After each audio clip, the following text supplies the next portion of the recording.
Welcome back, everyone. Today we got another guest in. We have here CCMF Trains, or Jeremiah. Oh boy. And don't worry, you're in for a wild ride. Let's put it that way. Oh, what a day. Oh, yeah. Best way possible to end it, though. I appreciate you having me on. Oh, not a problem. Yeah, why are you not turning off?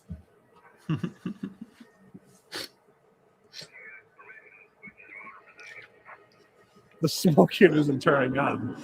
Oh, this ain't good. I was setting up a last shot earlier of the bicentennial Grand Trunk unit, but I got it to work, but apparently not everything. So that's great, I suppose. Yeah, sounds like trains to me. Oh yeah, that's one of those ones where far too often I will go upstairs to do something, and I know exactly what I want to do. I need to check something out. I need to do maintenance on something. I need to like put something in a certain place. I want to take a picture of it, like whatever it is.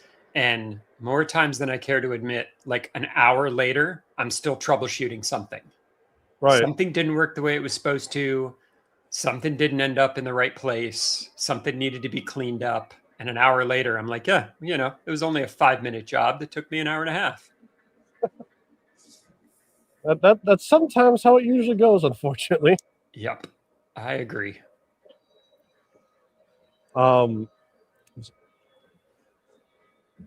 Dell Hudson finally saw the big boy. Yes. Oh, nice. Excellent work. Actually, one of the things I'm planning on doing is doing a huge mega collaboration video of everybody's clips. So it's just one huge just video. Like if it's as long as I think it's going to be, it's probably going to be two hours, maybe 3. That's with awesome. With timestamps, of course. I actually almost prefer timestamps than just actually stating where it is. It's less editing for me. Yeah. Yeah, and there's a bunch. It's gotten a whole lot easier to do timestamps these days than it used to be back in the day, for sure. Oh yeah. Josh Cannon, how's it going? Let's see if I can't pull up some chat, because that's fun. Let's see. I like being able to see myself a drink. So, Jeremiah, if you're not familiar, we do have drinks on here, and I usually display whatever I'm drinking. Tonight, I'm having some a local brewery, Shorts Shandy. There you go. I love me a shandy. Actually was introduced to shandies in Australia by a friend who told me it's fine. It's fine. It's just like lemonade. You'll be fine. But I mean, tonight we're going with the Mountain Dew Murica version. The Murica version with the stars and bars on it. So we got Mountain Dew and we got Sour Patch Kids because, happy Wednesday, everybody. There you go. That's you know what I found funny in your most recent video? I'm like, okay, he had assortment of different trains. Now he just has all AFT in his next video. I thought that was kind of a nice touch for the big boy video that you did. It's I don't know if that was by accident or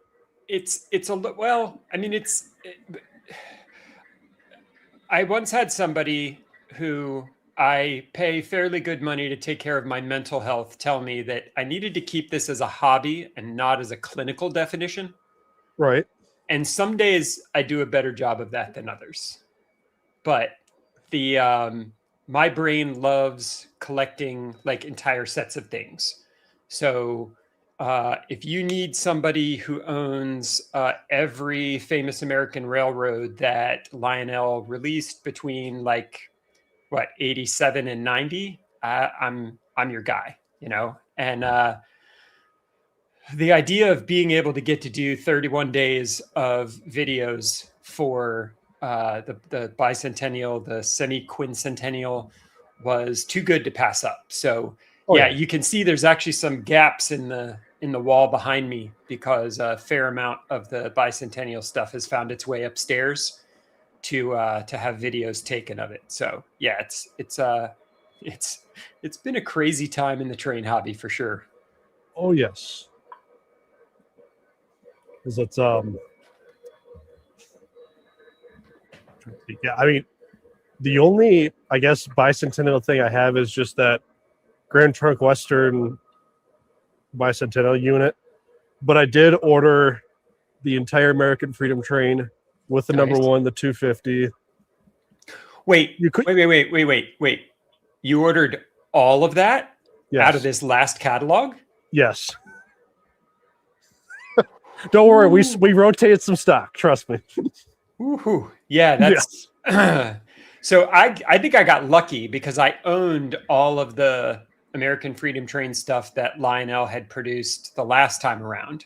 So when the 250th catalog came out, I was like, oh man, look, I only have to buy half of it because I have the other half of it. But yeah, it never occurred to me to try to figure out what it would cost to buy all of that stuff. Like that's what you should do for hey, take down some notes. You should do that for a video. We could do it like one of those videos where it's like rainy and concrete and you've got somebody wandering down the street. Here's what happens after you have to buy the entire American Freedom Train. You're walking with your empty wallet. Right. Maybe a little torn too. using it as a umbrella. Yeah. Yeah, more power to you. They're beautiful. Like I love that whole set. I've got the whole everything that Lionel's done so far, both the 200 and the 100 series. So the 200 was the passenger cars that came with the preamble set, and the 100 was all of the big ones. Oh, yeah. And then there's the heavyweight ones that came with the PA set. And so I've got a fair number of passenger cars that I could pull that I threw behind the AFT, which I'll, if I can find like 15 more hours in a day at some point, maybe there'll be a video about that too. Okay. Well, that's so whenever I think of AFT, I always think of Will, but then now that you're here, I'm like, oh, okay, he's not the only one. No. Will is the undisputed leader of the AFT movement. I am merely happy to stand in the shadow that he casts when it comes to America trains. Which, in case if you're wondering, guys, he will be on about halfway into the show. See, this is what happens when you have little kids running around. You've got like schedules to keep and stuff. Yeah. I haven't had any kids myself, or at least not yet. So, and mine are all gone. My youngest graduated high school this year, and is headed off to college in the fall. So yeah, the trains are doing a pretty good job of filling in all the empty space, which is kind of fun. I mean, because the weird thing is that like one thing that I could kind of see is that like, when the kids move out, you're like, okay, yeah, they're doing their own thing. I've got myself. But then sometimes you realize you're like, oh, wait, I'm by myself. It's a very quiet. It's a very big house that has had an awful lot of noise in it for a very long time. And there are definitely times where you look around and go, huh, this is different. Yeah. And you're just, it's like it's been a very long time since there's been that sort of silence. Yeah, and it's not bad. Like to get there, you had to like you won the test, right? Whatever test it was, you passed. The kids are awesome. The kids are off in school. They're super excited to be there. But your reward for doing so well is an empty house. Yeah, I mean, it's take that what you will sort of thing, Yeah, I would yeah. say. Some days it's great. Some days I just, I just hide out in the train room and make the trains be all the noise I need. Oh yeah. So I mean, it'll get better. you, It's you been could fun. say it's a white noise to some extent, but I wouldn't say exactly that. Yeah, it'll. If I can ever get this, if I can ever get a couple of these other projects cleared off my plate, I'll get to spend more time up there, and that'll be fun. Was it? Oh, you know what? I'm surprised Lionel hasn't thought to do is like I don't think they've done this. Is like an AFT Hiawatha, AFT Hiawatha. the 442. Yeah, no, I'm trying Like to as think. more of like a fantasy, of course. No, they did. They did the Lionel, the Locomotive of the Year version, Right. and they did a handful of they did a Seaboard version. I think Eric's Trains. I don't know if he's put it out yet or has just been teasing it, but I'm pretty sure he has all of the Atlantics, all of the Hiawathas.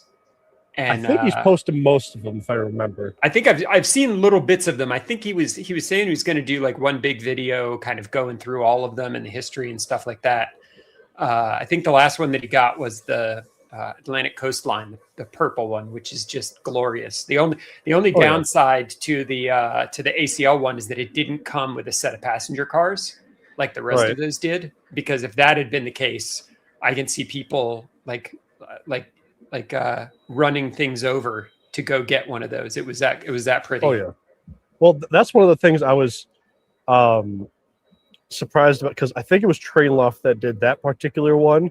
I'm surprised they didn't do like a passenger set to go with that.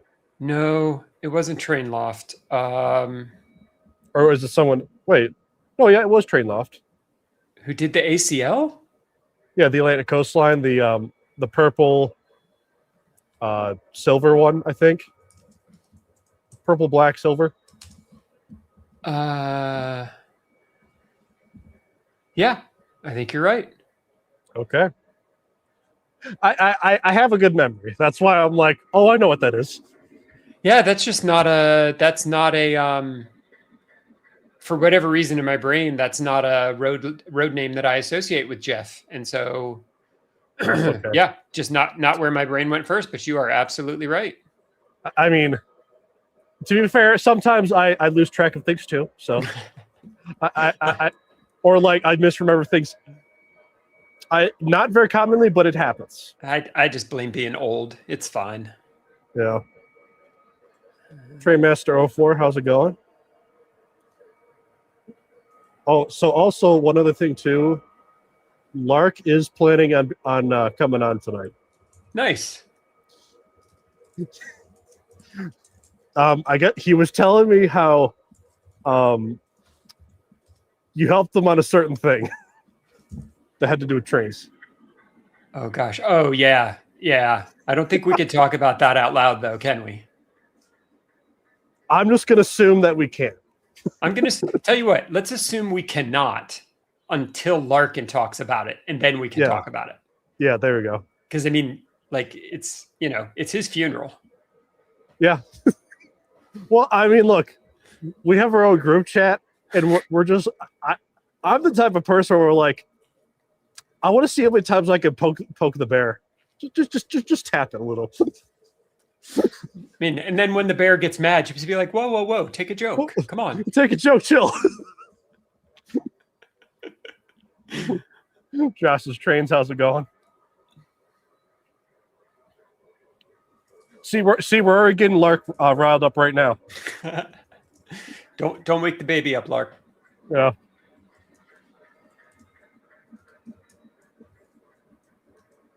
There we go. Speaking of Hiawathas, do you have one? Like a set? Yes, I have. Or more specifically, do you have like the recent run or like the first one? No, I have the recent run, and I got the Santa Fe, the hot dog, and the hot dog. You're talking about the UP 49er scheme? Yeah, the 49er scheme. and I got the number 4, the regular Milwaukee Road one. Okay. Yeah, I have number 2. I didn't pre-order it, but I got it pretty late. I was fortunate enough to find it at what was it, York? Oh yeah, Which, that's always a good place to find stuff. There you go. Well, so more specifically, I didn't get it at the show itself, but it was from I struck up a deal with Brady's, which is where I originally got this, because it came with the engine and the entire set. So I'm just like, well, it's now or never. So, but yeah, I absolutely love that train. Well, and that one, the new one, is probably one of the better smokers of all of the recent Lionel trains. Yeah, that one will fill the room up. Like, it's impressive how a locomotive that small, for whatever they did to it, I wish they would do to all of them. Right. And one of the other things too is the colors. They nailed it. They absolutely nailed those colors. Yeah, I totally agree. And I love, like, the Seaboard one was really pretty.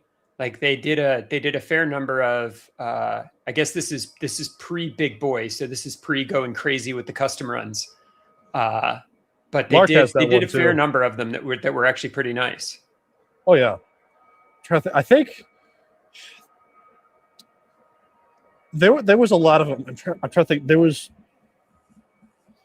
probably the one that sticks out to me is the ACL one, honestly. Yeah, that was definitely the most striking of them. And honestly, the fact that those didn't have passenger cars with them was criminal. To me, that's kind of sacrilegious. Yeah. Well, and especially that one, because the way those trains are set up, like, you can't just put any passenger cars behind it. Right. Yeah, not having the passenger cars on that one, that's rough. It's beautiful, but you put a set of purple passenger cars behind that, and it takes it to a whole nother level.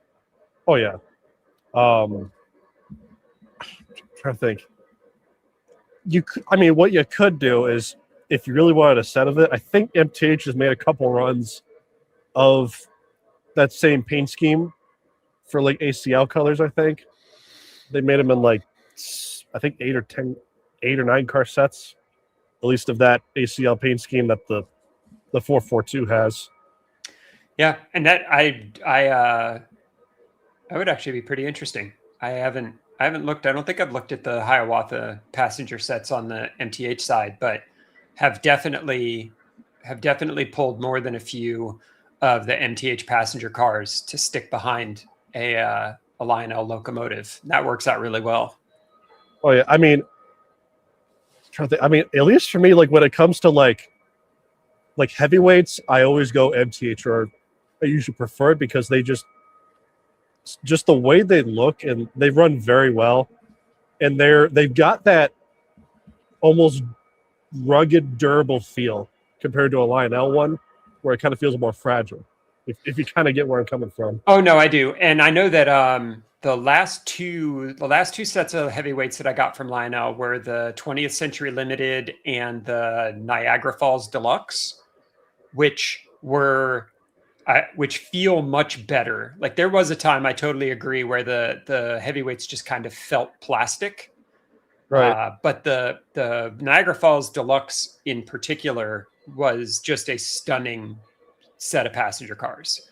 And both of those were supposed to go behind the Vision Line Hudsons that came out in that same catalog. And they look pretty great. Like, I'm pretty happy with the heavyweights at that point. But yeah, what did I find recently? So I found out, and I think Zach over at Joker's Trains clued me in on this one. There were a bunch of MTH passenger cars that were designed to go with Weaver locomotives, and I didn't know this. But I have a Weaver Cincinnatian, one of the brass ones, and there's a set of Atlas passenger cars that go with it that are kind of unobtainium. Like, I've never seen them outside of like videos that people have put up. Right. But there was one year where MTH made, I want to say it was like 8 or 9 different sets of what they called painted cars. And they're just regular streamlined passenger cars, except they look like they're coated in lacquer. Like they look like they're coated in a really heavy, glossy paint that is amazing. And I've found the RF&P, I found the B&O, and I found the Southern. And the Southern is supposed to go with a set of F3s from MTH. The Baltimore and Ohio were supposed to go with the Cincinnatian. But I've never seen them before. They only made them that 1 year. It's a 5-pack and a 2-pack, and they almost look tin plate. Like they're so shiny, and the coating on them is like it looks heavy. Like it's kind of like kind of like the Hiawatha's, where that paint on it is like it just looks significant. I think I know what sets you're talking about. They're awesome. Yeah, like I can go grab one if you want me to, but they're not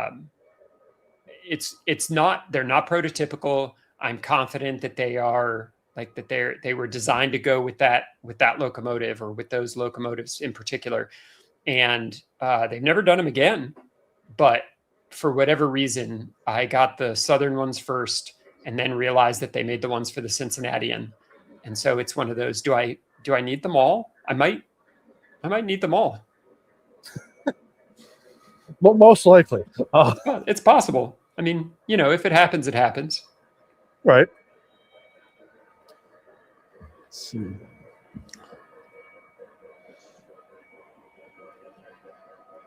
Let me actually post on Instagram that we're live, because why not? Larkin, I do not have a hot dog challenger. Not yet. Well, he doesn't have a big boy yet.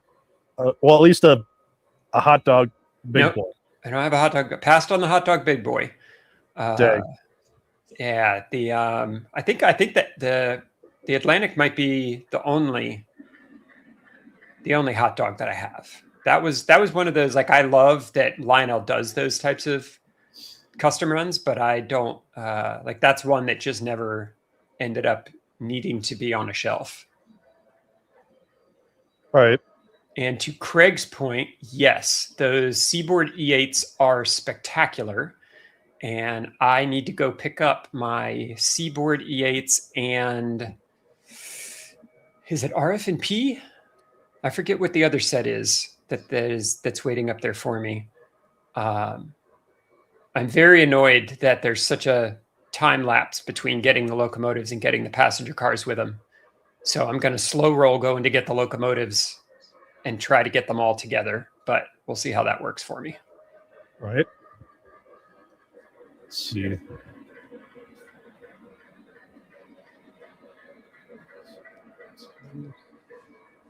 Where is the link to Livestream? There it is.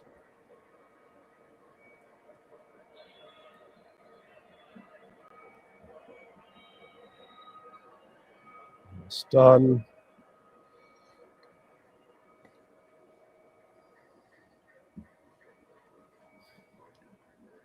Let's make sure the link works. Okay, that's that. And then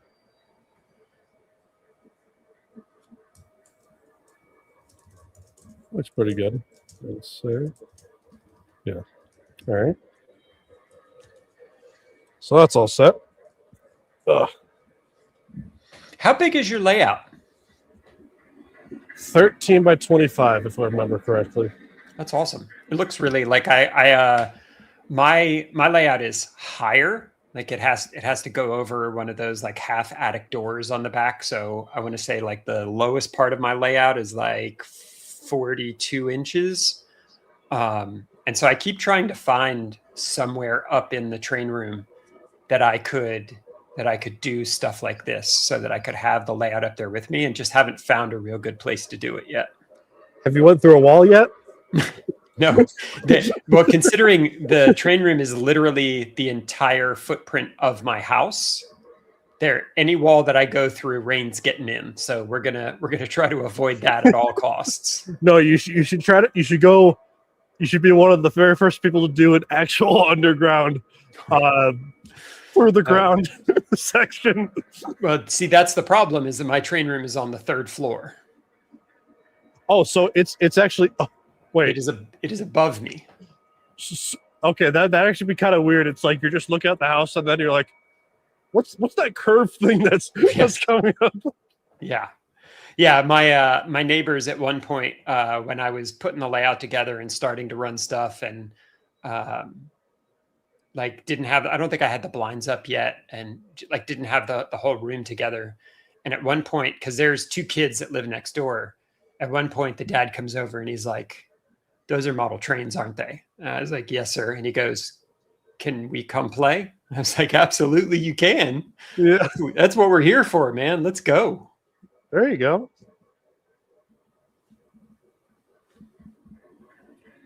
What's that? I think.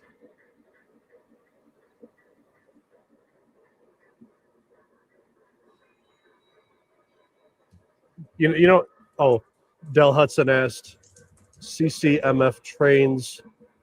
What new insight you have learned after spring, York? Like, have your views changed after meeting so many new and different people? That's a good question. Well, one of the people that I got to meet was Del, which was awesome. And I got to meet him at the Lower Susquehanna Club, which was even more awesome. And then there's me that I just happened to see you. And I'm like, oh, hey, hi. Yeah. So I guess it brings up a little bit of backstory. I've been doing this for a really long time. My grandfather started the collection buying a post-war set for my dad in 1954. And my dad had a little bit of a collection, and he was in the Army. So we traveled around the world, and everywhere we went, I would find the Foot Locker that had the trains in it. I discovered girls and then had to go to college, and so kind of drifted away from the trains for a little while, and then after college kind of picked it back up. So it's probably been I've been doing this pretty consistently for 25 years, and it never occurred to me that there was a community. Like I would go to OGR to like search for stuff, like stuff that was broken, stuff that I needed to fix, people who'd seen things broken before, that sort of thing. But I had no idea what the TCA was. I had no idea what train clubs, like club layouts were. Like all I knew was I bought trains largely on the internet because there wasn't a train store left in Charlotte until the Lionel retail store showed up. And I guess it was October, and it was after York last year. And the sentiment on OGR was just incredibly negative. Like, the hobby is dying. All of the kids are assholes. Nobody wants to do this. Social media is terrible. Why are you recording vertical video? Like, it was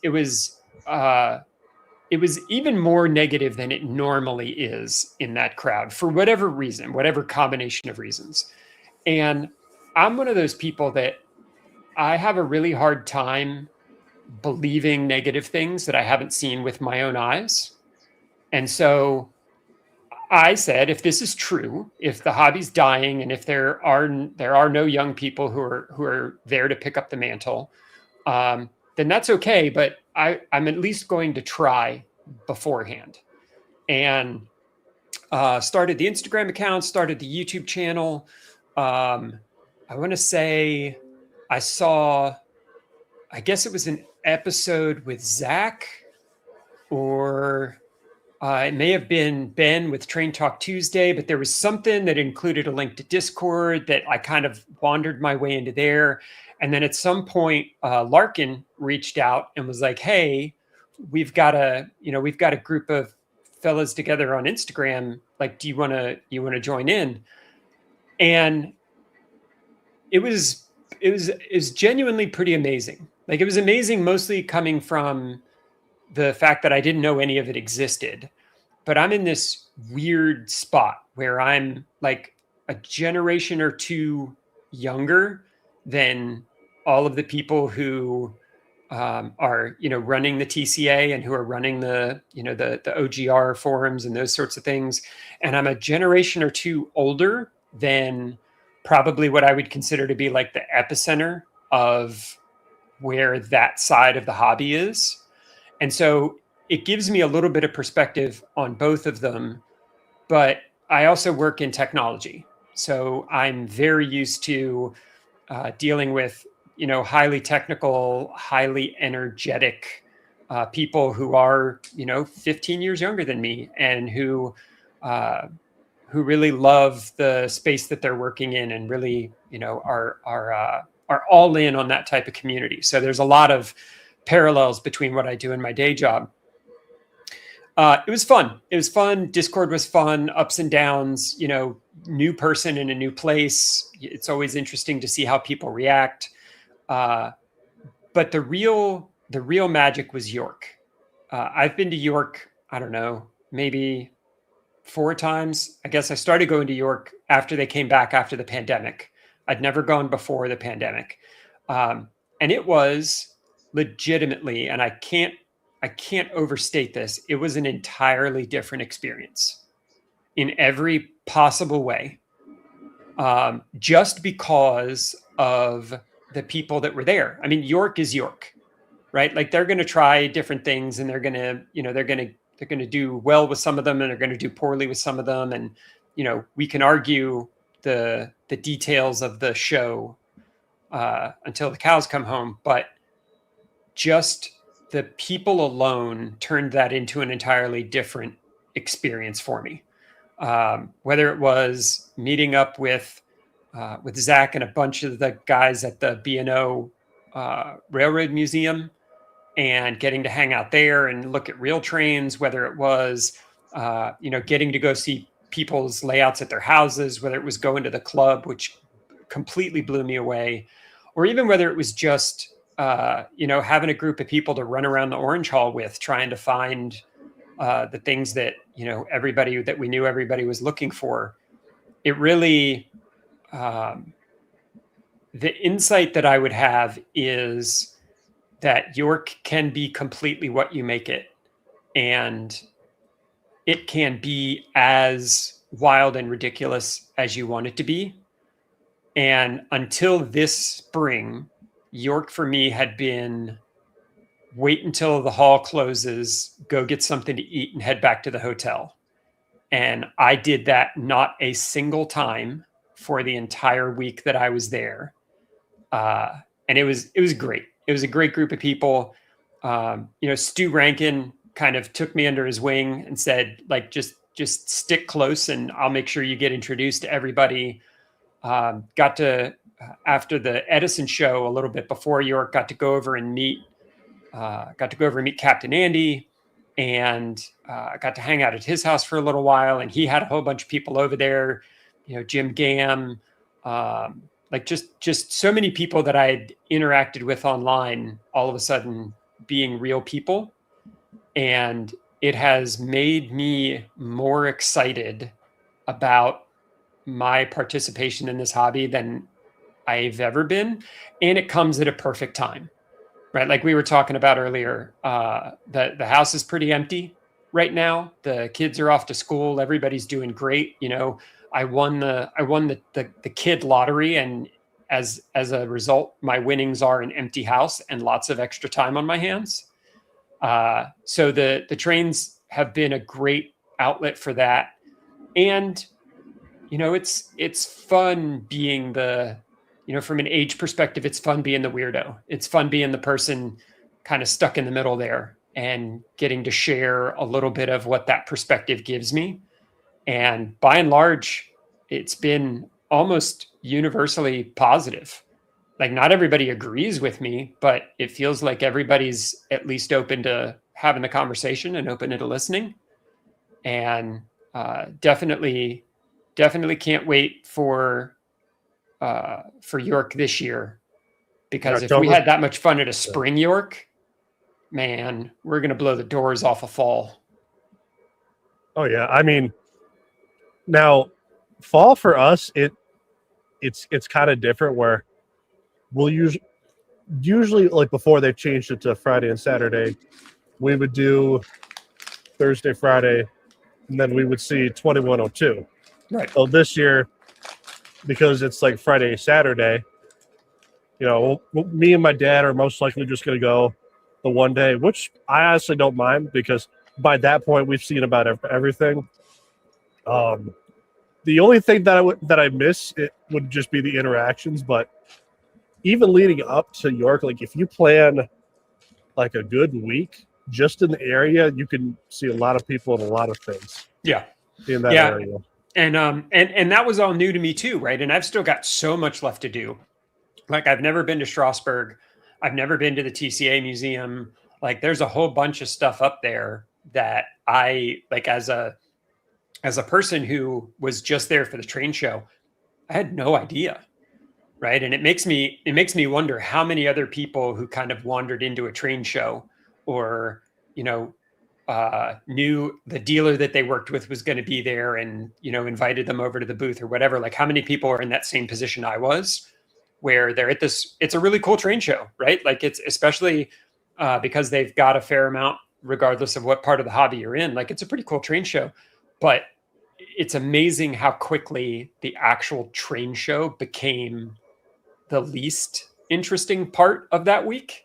And that's pretty also awesome. About just the interactions and the people. Yeah. I mean, like let's, we all hung out at Captain Andy's trailer and played with trains on the grass and like Mass called into Train Talk Tuesday just to annoy Ben. Like, I mean, it was just a really fun. Yeah, Dell was there for that one. It was just a really fun group of people. Everybody was really chill, and everybody that was there loves trains, some part of the train hobby, and so it was delightfully drama-free. And I got to meet a bunch of people that I'd only, at best, ever seen on a screen or seen as an avatar in a YouTube video. So. Yeah, no complaints from me. I'll ride the York train until the wheels fall off at this point. As long as all the folks are there, I'll be there. Oh yeah. I mean, I'm hoping the York show goes for many years to come. Right? For me personally, I the only reason I prefer Thursday and Friday is because I'll do like another activity like see 2102 on a Saturday, which even with the current schedule, I don't mind it. It's just one less day for me. That's just the way I look at it. Plus, there's always Spring York. Because, like, one thing I should tell you, Jeremiah, is that when I grew up as a kid, I wasn't just introduced to the models. I was introduced to the real thing as well. So I had two. It's very, very ingrained in me. So, like, every time I see a steam locomotive that's running in the area or there's, like, a good week, I'm like, all right, Dad, let's go. Yeah. Yeah. And that I mean, so I was born right around the time that Amtrak started, right? So my dad was in the Army. So most of my childhood was overseas. I grew up in Germany. I don't think I went to an English-speaking school until 4th grade. And then was all kind of the Southeast, right? We were in Tampa for a bunch of years, and then we went to Northern Virginia, and he worked at the Pentagon. I went to high school in Northern Virginia, went to college in Central Virginia, worked in DC for a year, ended up in Charlotte, right? So trains, I've never lived anywhere where there was like a culture built around trains. And it's, so Amtrak was kind of where I got started with this. Like Amtrak forever was it was my first love when it came to running Lionel trains and getting to learn. Like I had no idea what a big boy was. Like everybody's referring to these locomotives by cab numbers, and I'm like, help a brother out. Like, what are we talking about? And so over the last year, like just filling in those gaps in the real train lore, And, you know, guys like Mike over at Datafied, who is a certified historian, particularly when it comes to UP, like just getting to pick everybody's brain and figure out, you know, a bunch of this stuff that I feel like a lot of the people who have been doing this for their whole lives kind of take for granted. For me, it's been all new stuff to learn, and that's awesome. Oh yeah. I mean, even when I was growing up, even now I learn something new every day, whether it be trains or even something else entirely. But at least with, speaking of the big boy, I'm trying to, you might have seen you may or may have not seen my videos, but I basically chased it from I think it was Hobart, Indiana, all the way to Scranton. Yeah. Which to be fair, I've always wanted to just chase a locomotive from like state to state. I don't know, that the idea of that just sounds awesome, you know. I mean, they don't call you foamers for nothing. Oh yeah, no. I mean, that was another word. That was another word. Somebody said that word to me at one point, and I'm like, wait, what? Well, so here's the weird thing: is that it's like there's some sort of mixing between the word railfan and foamer, right. Which there's a weird, very, I don't know, the terminology gets a little mixed in. I like to stay more safe, but every once in a while, I'm like, you know what? I just want to get just a tad closer, but not too much. Just a tad. Yeah, one of my friends that I've met, a guy named Ron, who just started the Black Diamond. He's starting up a train store. He's got an online site. Okay. And a really, really cool guy. Got to meet him at Steamtown. I went up for the first day that the 4014 was up there. Got to meet him. He's one of those guys that's lived in that part of Pennsylvania his entire life, knows everybody, knows everything. And he ended up getting to sit on the viaduct in one of the cutouts with a camera. And so like there's a picture of him that apparently was taken by somebody on the train who was like, holy shit, look at this guy. Was he the guy that was sitting like, yes. I'm trying to, I don't know what it's called, but it's like one of those like, I don't know. It's like a skybox. It's a place to stand off to the side. Like if something. And I'm just like, how did he get there? I'm like, oh, he must have walked the track. No, there's an access road up there. You just need, to have an escort with spinning lights on the top to get up there. Oh, and when you've lived in some place your entire life, apparently those are pretty easy to find. Here's the crazy part. So, there's two parts. One, somebody took that picture, and some lady on Instagram was like, find me this guy, and the two of them ran into each other at Steamtown. Oh, that's funny. Because both of them were there and ended up getting to talk and take a picture together and the whole deal. The other part of that was Ron had invited Zach and I to be there. Oh, nice. We had an open invite to hang out for that entire week with him while he found all his back roads that he's known his whole life to watch the 4014 wander around Pennsylvania. My daughter was graduating from high school, and I was like, listen, there's a lot that I'll do for trains, but I'm going to have to draw the line on this one. And then he did nothing but send me pictures and videos for 3 straight days and be like, wish you were here. Yeah. It's like, thanks. Like Ron. that little passive aggressive. Yeah. Well, I mean, he's right. He got to see, I mean, those are, some of those videos he took, like that's experience of a lifetime stuff, like literally experience of a lifetime stuff. And knowing that I could have been sitting in that with him with a camera, you're just like, damn it. It's going to eat you alive. It will. I don't know. Well, unless if you decide to go all the way west to see it run, or have you seen it run? I have seen it run. Okay. I also saw it in Fort Worth 3 years ago. Was the first time that I had seen it for real. And I keep having no evidence to present whatsoever, but I keep hearing rumors that the big boy would make a very welcome visitor at the Norfolk Southern headquarters. And in order to get from there to here, it would literally have to go directly through Charlotte, which would not be terrible at all. Sorry if my positioning is awkward. The Mikado decided to derail. So that's fun. But keep talking.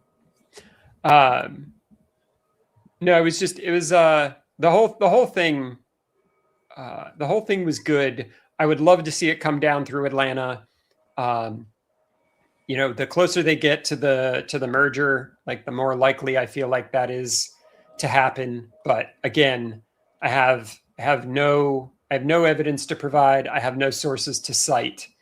I just keep hearing from people, gee, wouldn't it be interesting if the big boy showed up at the Norfolk Southern headquarters? And I maybe just wishful thinking would like to egg that idea on. That would be awesome. Yeah, I mean, at least with actually, let me get a little closer. Can you hear me pretty good? Yeah, absolutely. Heard you good the whole time. Because what was it? Yeah, sometimes if I get far enough, my audio like seems to bug out. I'm not sure if people can hear me clearly at that point. But anywho,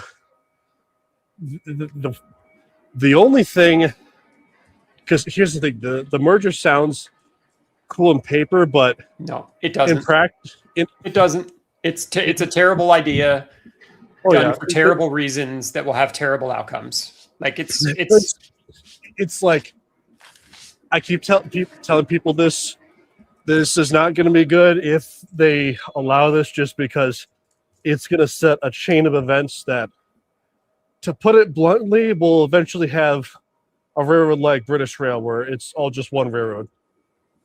And the thing is, I'm fine if we want to do that. Just do it on purpose, right? Do it with a plan. Do it with intention.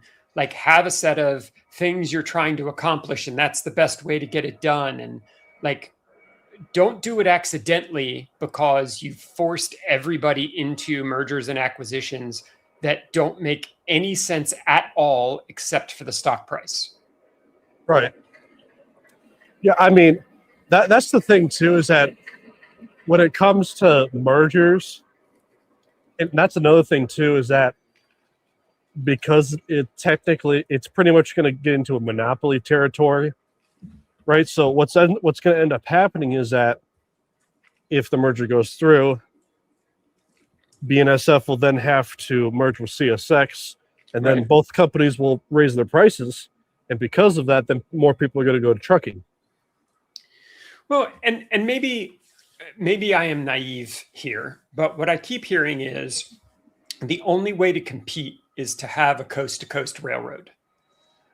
And okay, but explain to me why railroads have been an absolutely irreplaceably integral part of this country for 350 years, and there's never been one, and we've been just fine.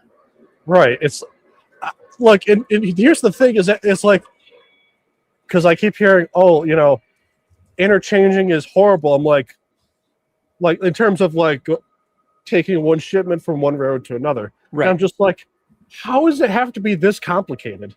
Because I hear stories where it's like, oh man, NS or UP, they're just hard to negotiate with. I'm like, why are we having this discussion in the first place? Why does it have to be this stupid? Well, and what's funny is it's not the tier one railroads that, in my experience, my limited experience, are the people who are really causing the problems. My father-in-law worked for Eastman Chemical in Eastern Tennessee. Yeah, and they were a huge coal burner.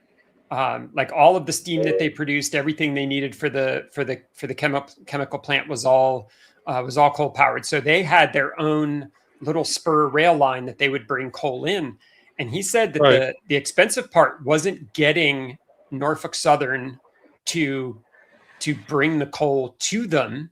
It was negotiating transit fees with the 4 different little family-owned railroads that sat between where his plant was and a main line.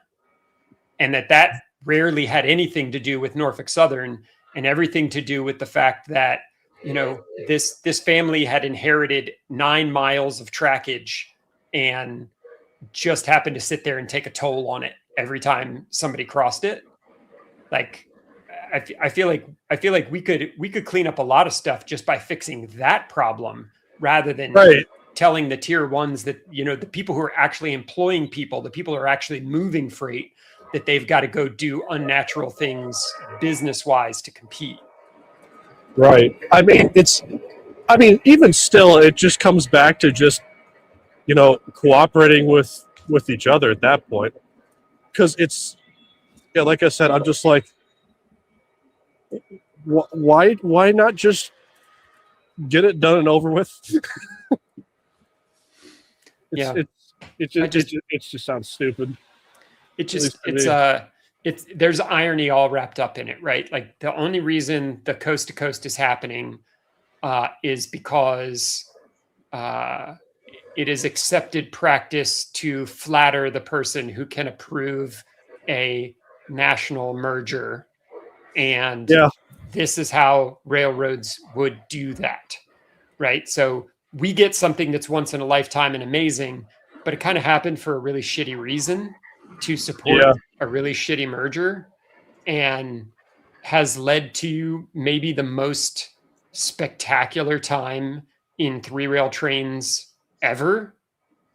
And so it's, I don't know, that the first domino to fall was UP and Norfolk Southern wanting to merge is a little bittersweet.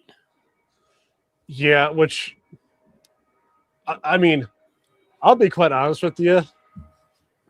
I just don't think it's going to happen in the end. Well, here's hoping. I mean, or at least, at the very least, I really hope it's not going to happen. I don't think we would be in a very good place if that happens. Well, I know that this makes me an outlier, and I recognize my privilege in being able to say it, but I like people more than I like money. Yeah. And the first goal of any business should be to take care of the people who provide for their success. And then the second should be to optimize their success. And what we know is that that's not only flipped, but taking care of the people is like 10th or 11th on the list. Right. So when I see a merger like that, all I see is what it's costing us, right? Like, every acquisition, tech acquisition I've ever been involved in, the first thing to go is all the overlap. It's the HR folks, it's the marketing folks, it's the administrative folks, who now there's 2 sets of them and you don't need 2 sets of them. And this will be, with the history and size of those railroads, and just how much that workforce has been impacted by technology through no one's fault. The people who are going to take the brunt of that merger are many, and the people who will benefit from it are few. And that alone, in my mind, is more than enough reason to say we're not going to do this. Yeah, no, it's that's I gotta take this Mikado off, because does it keep falling off? It keeps falling off on there's like a diamond gotcha, crossing that's near the turntable where we basically are able to put trains in. But troublesome Mikado, who would have thought? Yeah, but I can't reach that from here. But yeah, I mean, correct me if I'm wrong, but when it comes to mergers, the only way that it can really happen is if there's some sort of public involvement that's required for it to happen, if I'm right. Well, railroads are special, right? So railroads, the merger between Union Pacific and Norfolk Southern is not the same as the merger between, CBS and Paramount. Like, there's for better or for worse, largely because like the genesis of some of these tier one railroads was the breakup of the original set of American monopolists and the Rockefellers and the people who had kind of taken over the country, starting with the trains and working their way out. There are a bunch of kind of somewhat archaic both government agencies that have to get involved there, as well as public involvement that was 180 years ago, 200 years ago, was designed to prevent something bad from happening, and which now might be kind of the only firewall, the only break stop that we've got between kind of where we are and where this could end up. But if we are honest, there's one person who can just decide that they're going to make it happen, even if he ends up having to replace every person involved in every agency that has approval over it. Yeah. So the reality is, for better or for worse, this will happen if the president wants it to happen. And that's how the CBS thing went down. I'm fully confident that that's why Union Pacific is headed where they're headed. It just, there's no use complaining about it. It is what it is. But I think a lot of those fail safes that would have been really useful right now probably don't matter quite as much as they used to. Yeah, I mean, well, to be so, I don't know if you saw, but actually the president was on the BNSF Freedom Train. I'm like, well, here's the interesting. You know what? The first thought I thought of was like, is he just flipping off UP and NS at this point by going on BNSF? like, well, I don't know. And what's weird is that you got to think UP's going, we put your name on something. Like we gave you your own locomotive. Because then I'm thinking like, oh, is this what the story is? Trump or the president, he's like, if it goes through, it goes through. Right. Which I'm like, okay, he's just kind of like, whatever. Okay. Listen, so take the fact that he's the president out. If you were a businessman, providing yourself a little extra leverage by introducing the competition is never a bad idea. And I think the truth is that UP doesn't own the trackage that goes to the Roosevelt Library, which was the whole reason for that event anyway. Like, I'm sure it is far less conspiracy theory than we could spin it out to be, but I guess it's a sign of the times that you can't rule it out. Like, you can't rule out that this is someone raising their hand and saying, maybe I need a little bit more to approve that merger. Like, it makes me sad, but I can't tell you that's not what happened. Yeah. I mean, and also, like, I also get this feeling that even if he wanted to, it would take a lot of hurdles and jumps to really make it happen, or that sort of thing happen. Yeah. But I agree with you, but we said that about CBS too, right? Like, we said that, like, there's no way that they're going to force Netflix out of this. There's no way. Oh, wait, look, they did. Yeah. Oh, shit. How'd that happen? I mean, well, I guess less likely, or the likelihood of it happening is, I guess right now, it's really just a 50-50. Yeah. And I mean, we absolutely don't need to dive into the politics of it, but, I am confident that the reasons it would get done or not done are not necessarily going to be because it's in the best interest of either the country or the customers of those two railroads. And I would even argue the competition too. Yeah. I don't know. It feels like when you're playing with that many people's lives at that scale, with something that is so important to the economy of the country, that, there would be a fair amount of thought put into it. And I can only hope that that's happening. That's what I hope too. I mean, to be fair, I mean, to kind of that point, I'm trying to think, it's the why am I forgetting the organization's name that takes care of mergers? Not the STB. It's I think you know what I'm talking. I can't think of the railroad one. Yeah, what is it called again? I can't Is it think the of the name NTSB, the transportation? Not that's transportation safety. I don't Or- know. Well, anywho, the organization that takes care of that, they've denied UP and NS multiple times already. So I'm like, they must be getting pretty sketched out over this. Yeah. Because like from what I remember, one of the main things was that UP and NS didn't provide enough information. So I'm like, me thinking, I'm like, what did they leave out? You know?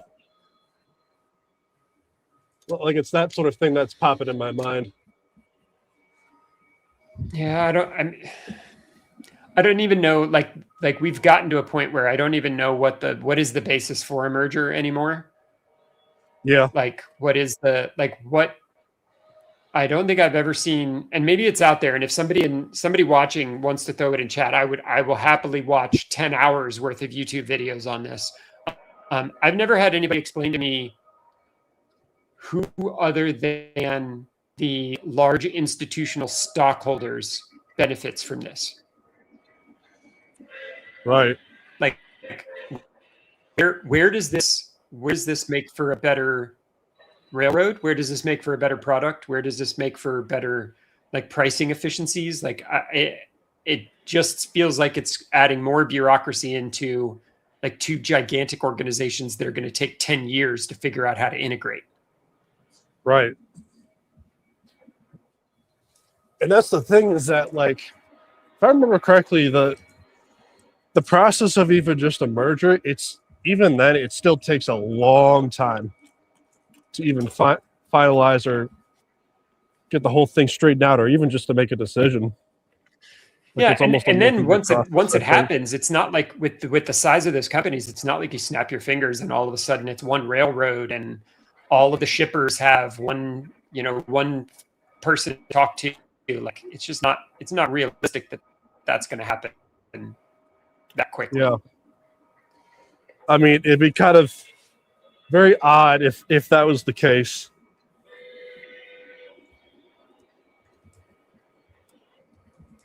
That. So sorry to switch subjects, but out of curiosity, do you have any Sioux line stuff? I have a few. I think I've got an SD38 and I've got one of my dad's original NW2 switchers, like one of the old MPC ones that you turn it on and it runs at about Mach 7. Okay. It's that sort of and I want to say, yeah, there was that whole era of MPC where like they didn't have flywheels. They did like it was literally just you would turn it on and you could run this thing. You could run this thing on the widest curves you wanted to, and you could still run it off the track and through a wall. And it was always like the fast locomotive of all of the ones that I had when I was a kid. And I've still got that one. And I want to say maybe I have one steam locomotive, but the Sioux line's not one. Like if again, as a neophyte, I don't know anything about railroads. I don't know anything about, like, I have no historical ties to railroad. If I wanted red stuff, I would just go get the Texas Special. Yeah, I mean, what was it? I mean, if for some reason you find yourself wanting another Sioux line locomotive, I would get the 1003, the 1003, the Mikado. Yeah. Which, let's see. Do you happen to? I mean, by any chance, do you happen to know the story of that? I do not. So I would love to hear it though. Well, at least with the model, Lionel advertised the headlight being like more higher mounted, like how it is prototypically. But I guess what ended up happening was somehow the I guess the production specifications for that didn't go through, or something happened to where it just didn't go through. And when it finally came out, it was a riot. Like, people were like, no, I'm not going to buy this unless this is fixed. Was this the one where like the pictures all showed it with the headlight in the center?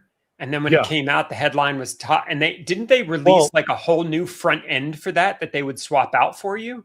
Yeah. So it was advertised as high mounted. Okay. But it came out on the standard low mounted, which that's not how it's supposed to be.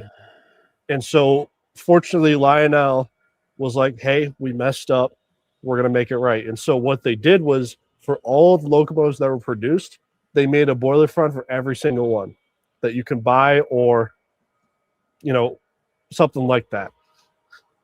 Like, you could buy, or I think under warranty, I think you can get that done, depending if you want to do it yourself or have Lionel do it. I swear I saw a video on this. It might have been datified. Like, it might have been, it may have been one of those ones, because I think I saw, and I could be completely wrong, and if I am, I apologize in advance to Mike.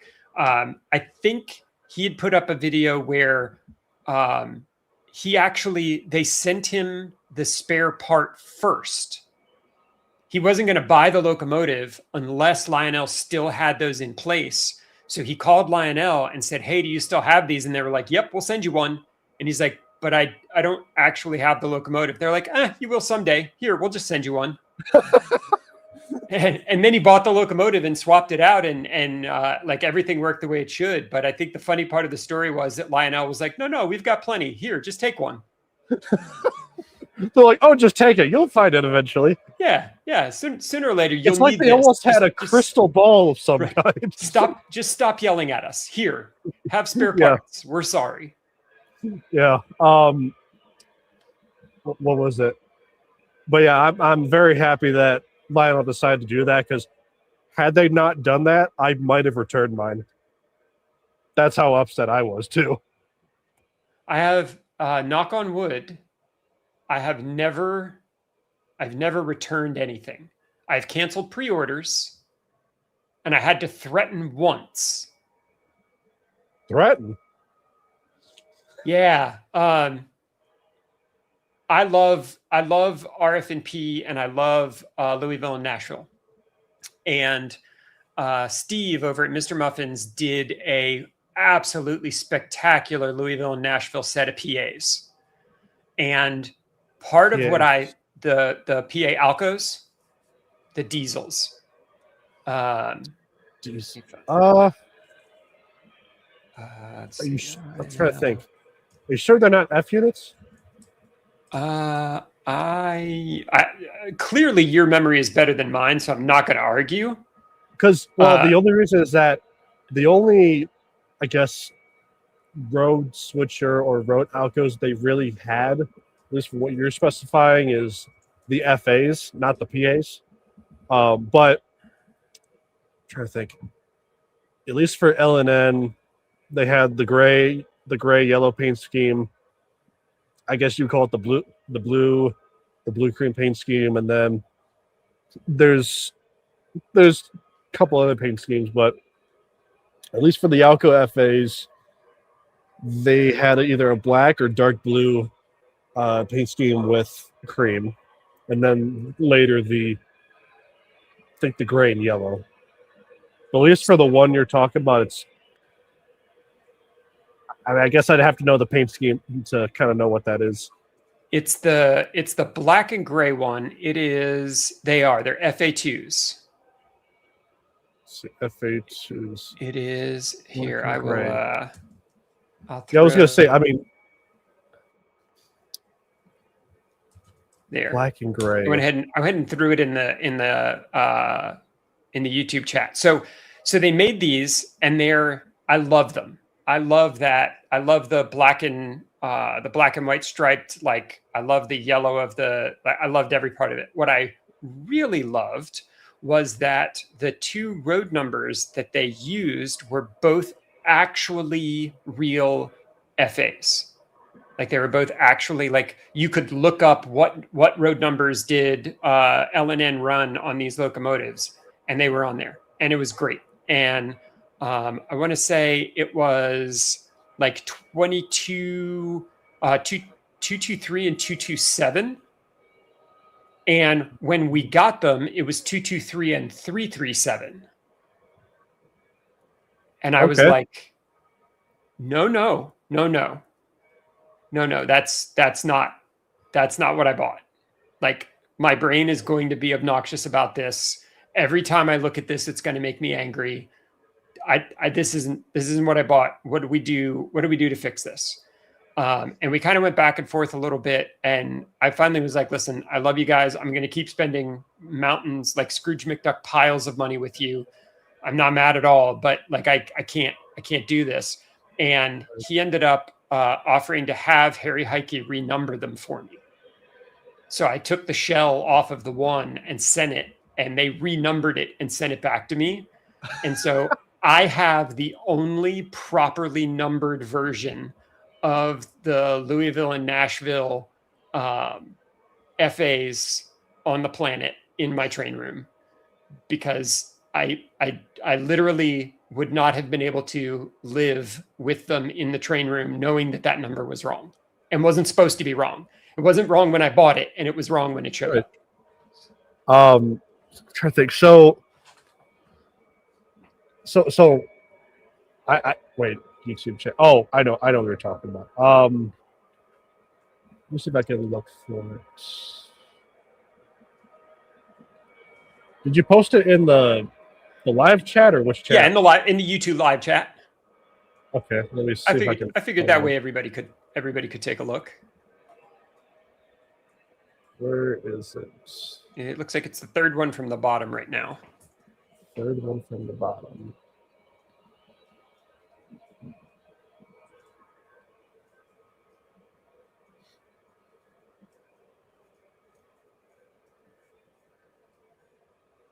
I must be missing something because I'm not seeing it.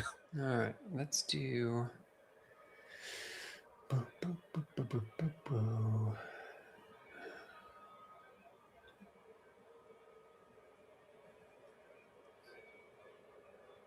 Share screen.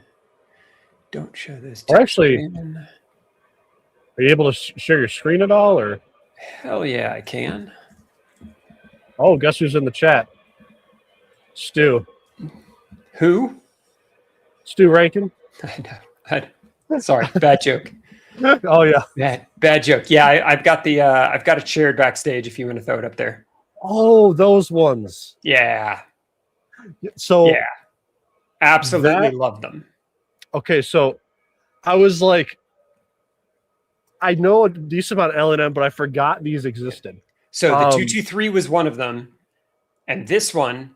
What was funny was when I got it, I sent him a note immediately and was like, "Wait a second, there's two different like sets of class numbers, and like in the way where it's like you would think, okay, they're both 200 series, right? No, there's a 300 and a 200.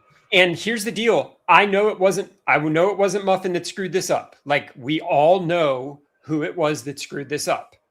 Because the sample art for the custom run showed them the pre-order art that was up on the website showed them, and when they showed up, they were the wrong numbers. And Muffin did a wonderful job. They weren't going to throw anybody under the bus. Like they ended up taking care of it for me.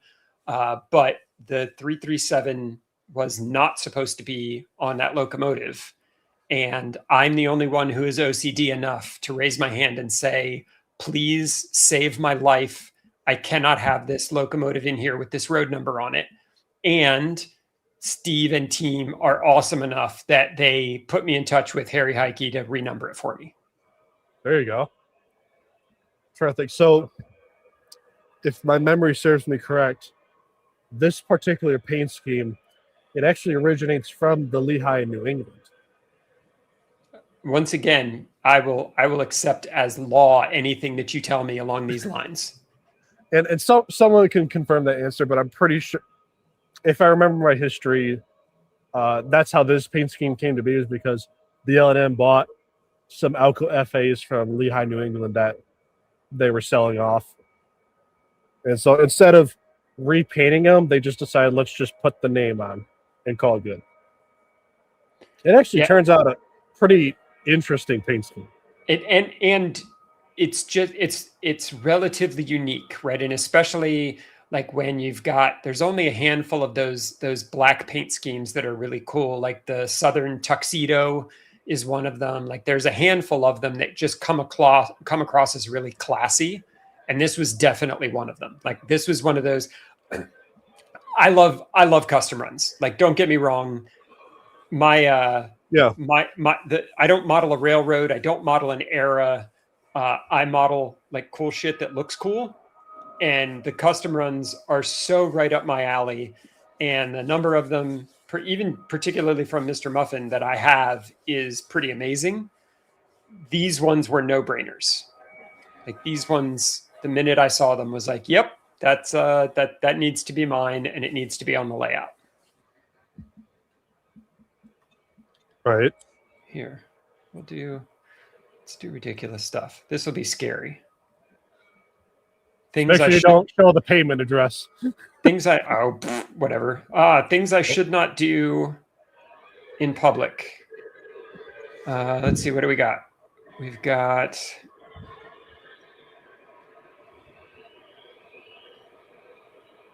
an Army T1, because why not?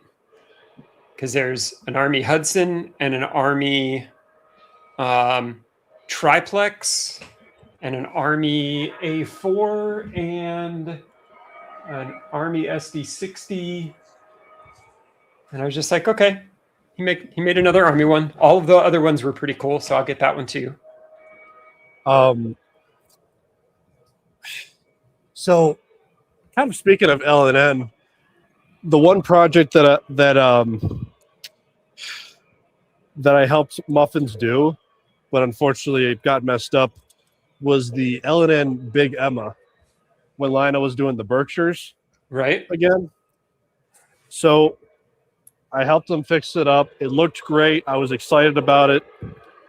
But then when it came in, it had all the wrong details, and I hated it. It was that bad. I'm trying to think. So, for example, what was it called? The imitation gold that was supposed to be on there, it was regular gold instead. Like, it's that type of gold that you can't really see the lettering. And then in terms of other details, it had number boards on it that's not supposed to be on there. There was a bunch of other details. I'm just like, I got to return this. No. So, but I think as far as I know, I think he sold them all. I'm almost positive I have one upstairs. And I know that because I bought these 70-foot Madison heavyweight passenger cars from Atlas that were marketed with it. Yeah. And that was in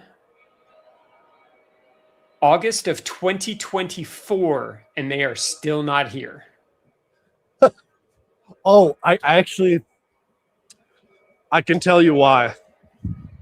Because Atlas? Something got screwed up in the order where I guess they missed it somehow. But I guess I don't know. This is my guess is bullshit face. Yeah. I don't know. It's one of those things where I'm just like, chances are they probably somehow missed it. Somehow. Yeah, I don't know how you miss an entire run of passenger cars, but okay. But yeah, so there's doesn't that. Doesn't even look like he's got it up on the website anymore. But they are still planned to be done. I guess I'm I'm trying to think. I thought Muffins put out some sort of like newsletter, some sort of statement where they somehow got missed in the initial run, and they'll be redone in the next time they do I think they were heavyweight Madisons, if I remember. So basically, if you pre-ordered a set, that pre-order would be honored for the next run. Gee, thanks. So, yeah. Like that's just one of those, like, I don't know.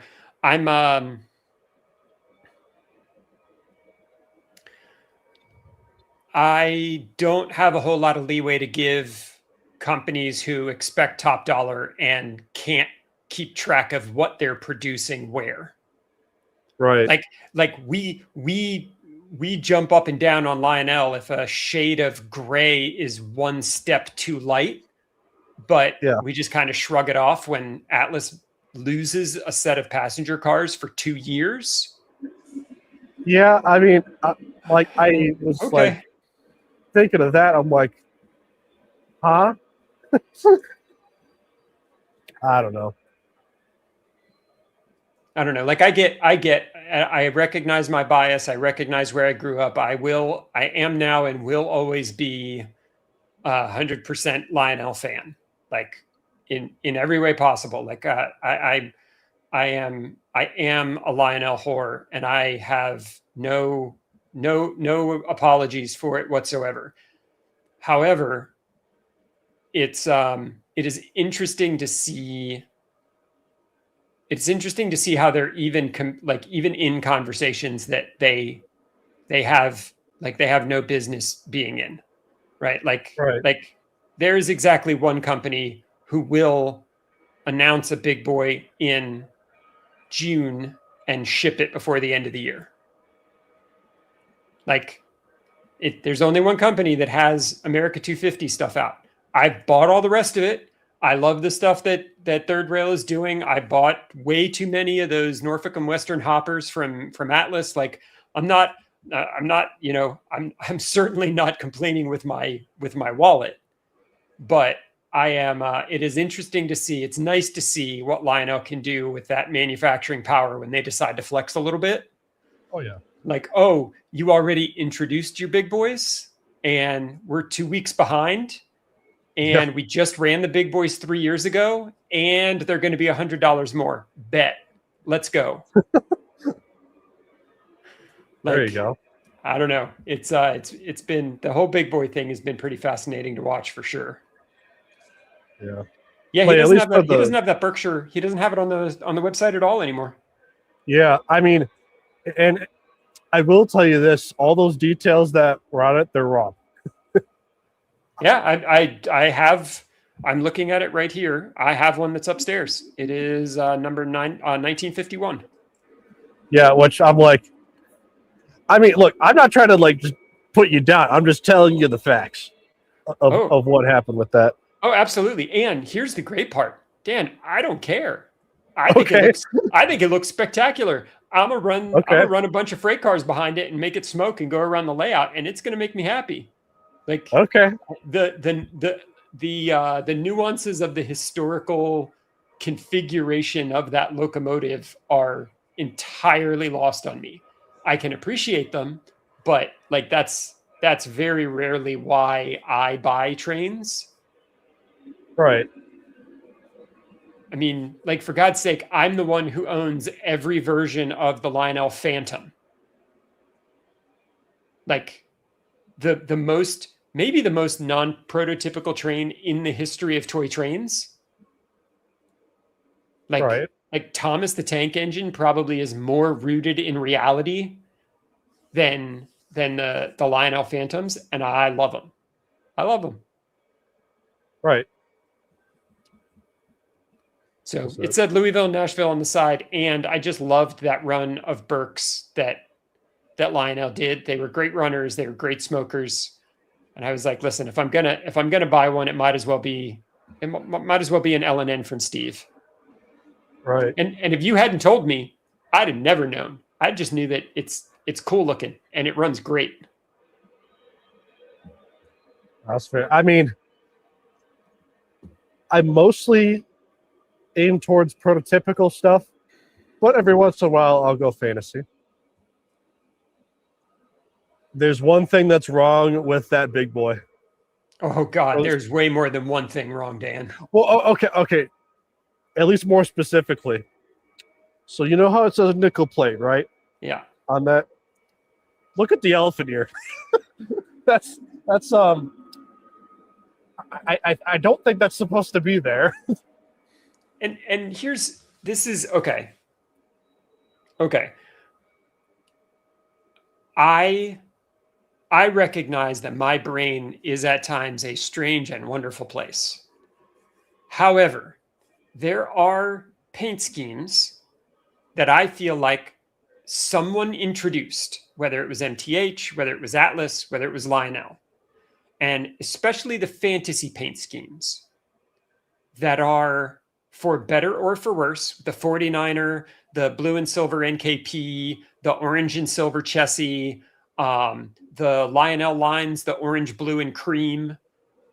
Like there are paint schemes that are not like it doesn't pay to mess with them. And if you're going to do custom runs of one of those paint schemes that exists, it's the world's easiest process to just say, I don't have to think about this at all. I can just say, take the NKP off of the Burke or off of the like every other time it's been done. Hell, Stu's in chat. Stu's little 222 is perfect. Like it is the little brother, you know, sitting next to the original one that Lionel did. And so I was really excited about this because I wanted it to complete the set. Right? I wanted big, little, and small. And the same way with the because this one, the elephant ears, okay, you can take them off, whatever. The blue wheels, I don't get. The blacks, this is supposed to be blue up front and not gray. Like there's so many things where you didn't have to overthink it, right? And so this one I actually struggled with. That one, you know, maybe I'll keep the pre-order. This one, I don't even know where to start. It's for me. It's like, I don't know how I feel, sort of thing. Oh, I do. Like, and again, listen, Steve is a wonderful businessman, and I own more custom runs from him than anybody else.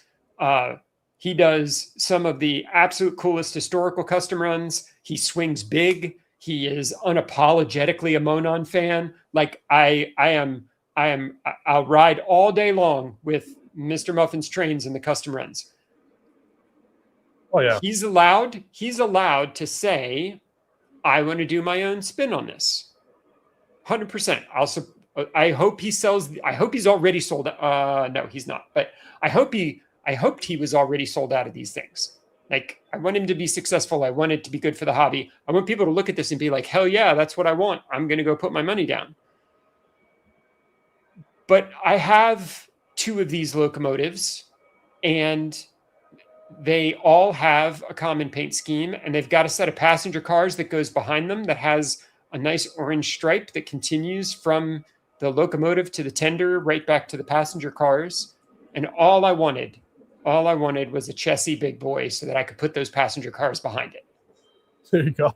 And so I feel terrible because like he's a businessman, and I know we had to put in pre-orders before we saw the art, and like we can blame Lionel, we can blame the timing of the catalog, like we can blame whatever we want to on that. But I feel terrible that I told him I want these 2 and I'm going to pre-order these 2. And then after the designs came out, it was like, yeah, maybe not so much. Right. And it genuinely does. Like, I know that our participation in the hobby is what makes the hobby successful, right? Like, you can't sit around on the sidelines and participate in the financial stability of the hobby and of the dealers that we have left and those sorts of things.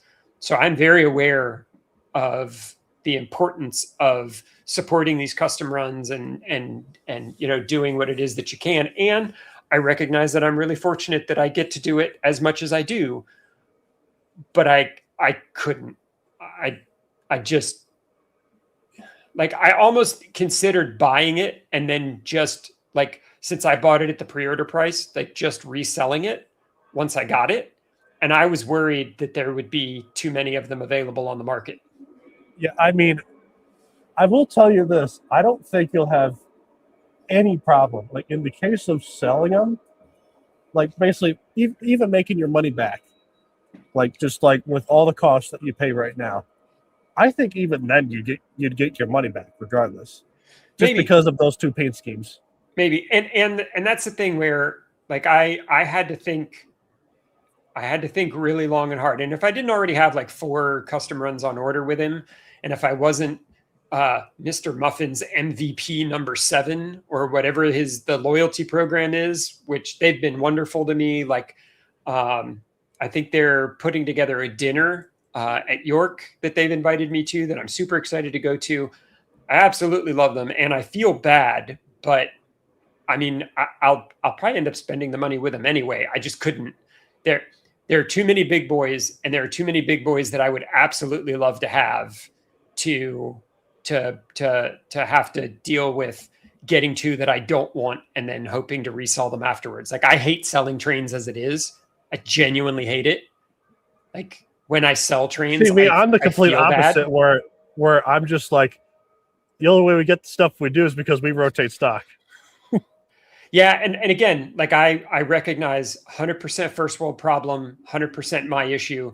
I sold one of the Lionel Frisco Pacifics, the Frisco Meteor, the blue and white one.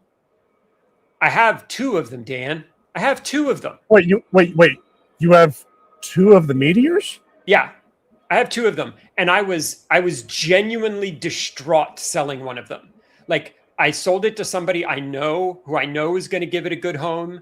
I took it out, like, I cleaned it up for him. I did maintenance on it. I made sure that there wasn't like smoke fluid that was going to pour out when I put it in the box. Like, I did all of the things I'm supposed to do.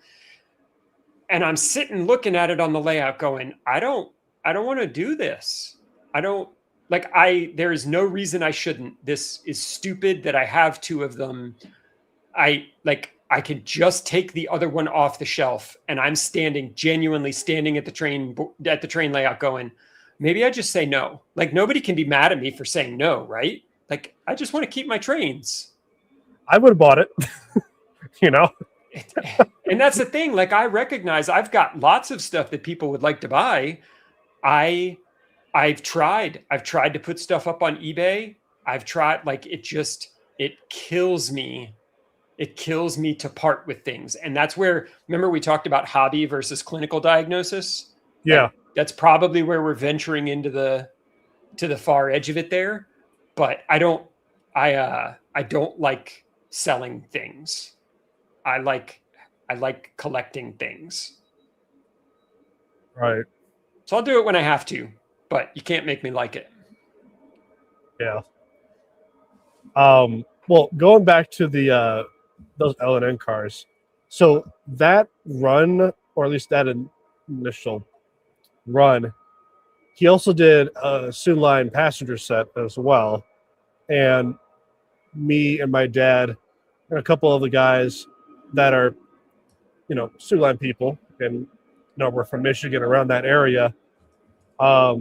We pre-ordered that set, and I think the reason we found out that there was like a miscommunication between Muffins and Atlas was because of a newsletter that I remember him putting out, and I'm just like, how does that happen? But they did also clarify that, hey, they'll be done in the next run for sure. So, which I'm like, please, Yeah, and because I mean that is an issue you do have to publicize. I'm pretty sure. And it's one of my pet peeves as well. Like, we talked about it earlier with Lionel. you always get the locomotives before the passenger cars. And I get they're probably made in different countries. They're probably made out of different factories. But I was talking with some of the folks over at Lionel and was like, I know that this is a stupid thing to be upset about, but I would really like to get the whole train all at once. And was told, we know, so would we. And apparently it's just been challenging to try and stagger when the production starts, because then you risk something slipping and having things sit around instead of having everything come out at the same time. So I don't envy them, but I would love, even just from one vendor, like even just if everything was from Atlas or if everything was from MTH, like I would love to get the locomotive and the passenger cars together. Right. But yeah, I haven't been looking at chat at all. How's everybody doing? Yeah, I've been watching it a little bit. But if I find that newsletter by some chance, I'll have to send it to you. Because like I said, I remember seeing it somewhere. Or because you know how he does like a daily or weekly newsletter, product or whatever. So yeah, and I get the everyday newsletter, and then I get the weekly newsletter, and I have to admit that some of those you have to scroll really, really, really, really far down, and I probably don't read them as well as I should. Yeah. Give me 1 second. I got to do something real quick. Yeah, no worries. Dell, you're absolutely right.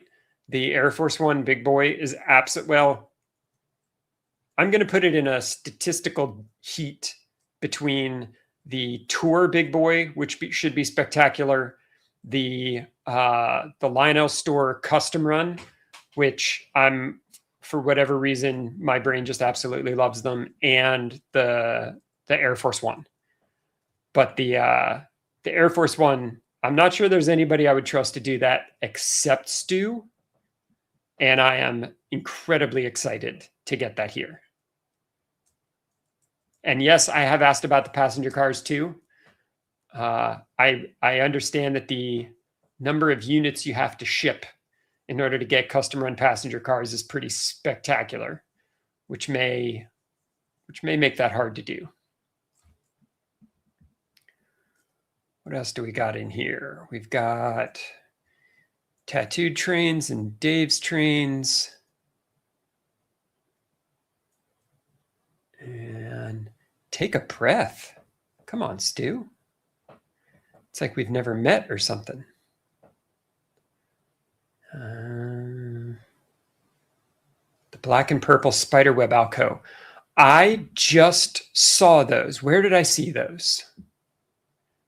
I was at the Lionel store, and someone came in with a set of the Alcos and the Station Sounds car, the full Vista Dome car, and he was having trouble putting them in a lash up.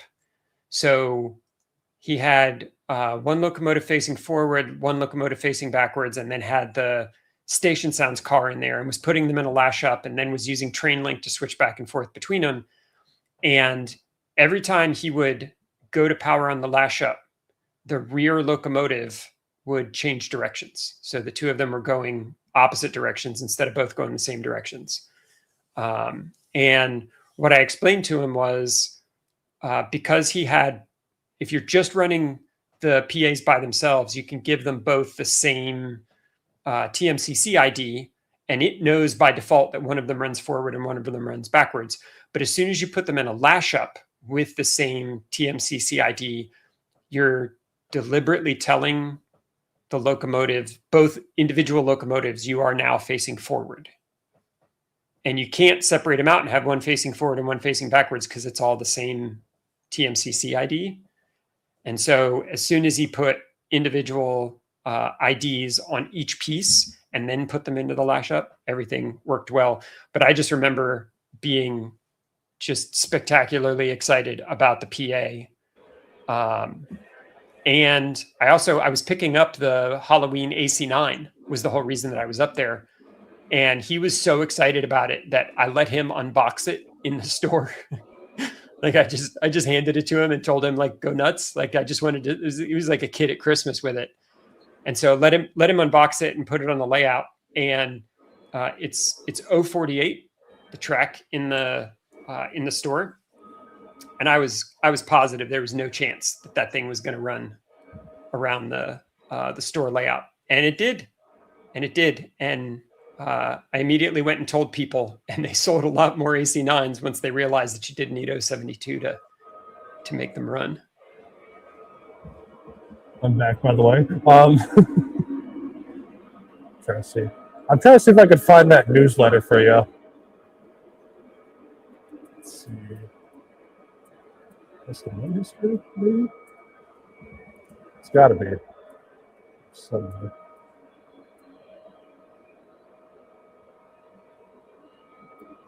Password first somewhere.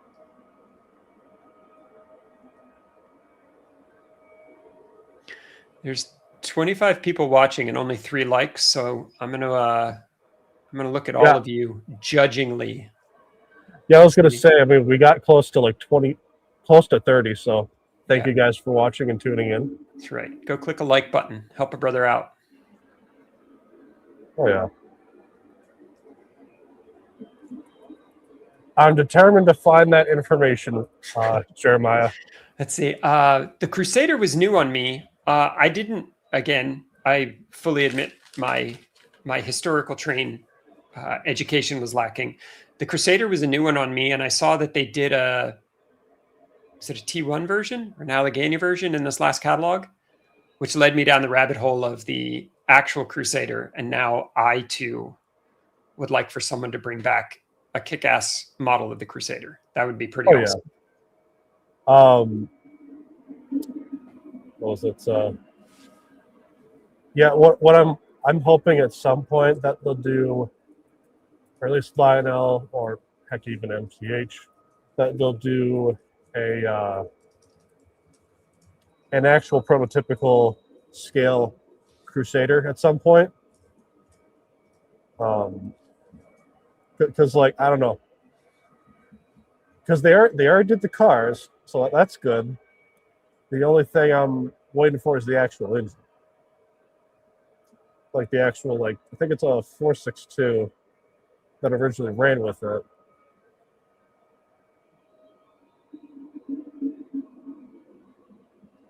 Or a Pacific type.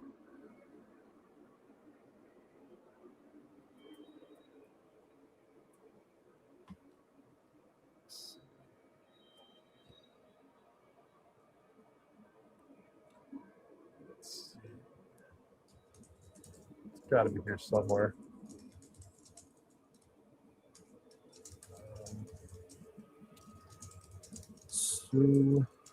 Lark.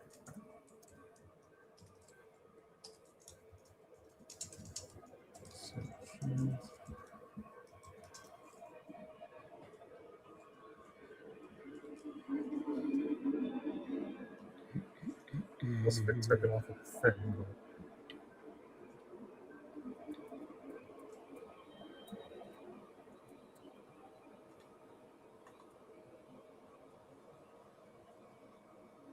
Here, let me.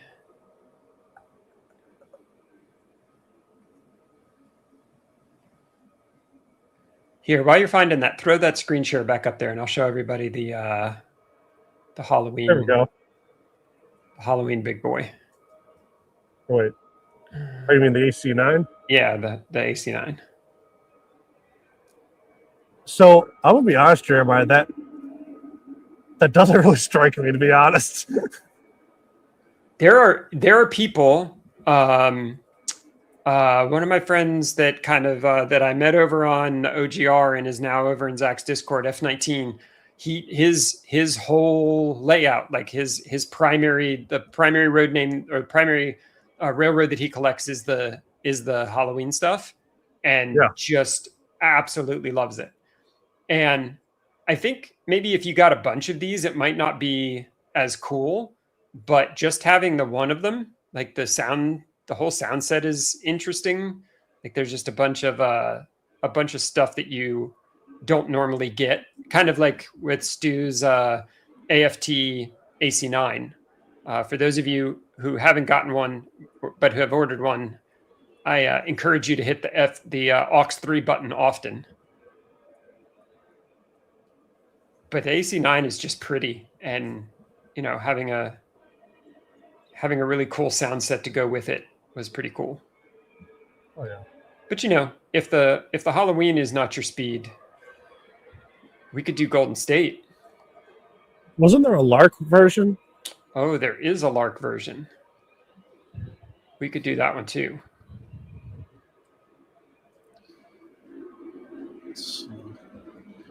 Let me see if I could just see if I could get more people into the stream out of curiosity. All right.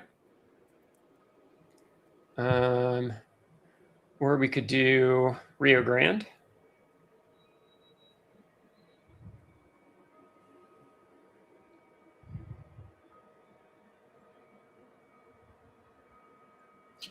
Oh, This I one's like just the for you, DNH. Del. Okay, you know. So I think if I remember, I asked Del, and he's like, "Nah, did he get?" I'm like, dude, I would have, dude. Okay, Del Hudson is in your name, right? And I told him because they did a T1 variation or like a northern variation of Delaware Hudson. I'm like, if you don't get this one, I'm gonna slap you so hard. And I'm like, what are you thinking? Well, you know how much I hate selling stuff, but I'll do things for friends. Help them buy trains. And then, I mean, come on. Okay, I will admit that looks really cool. But the problem is just there's no problem. There's absolutely not a single problem. there's no problem. No.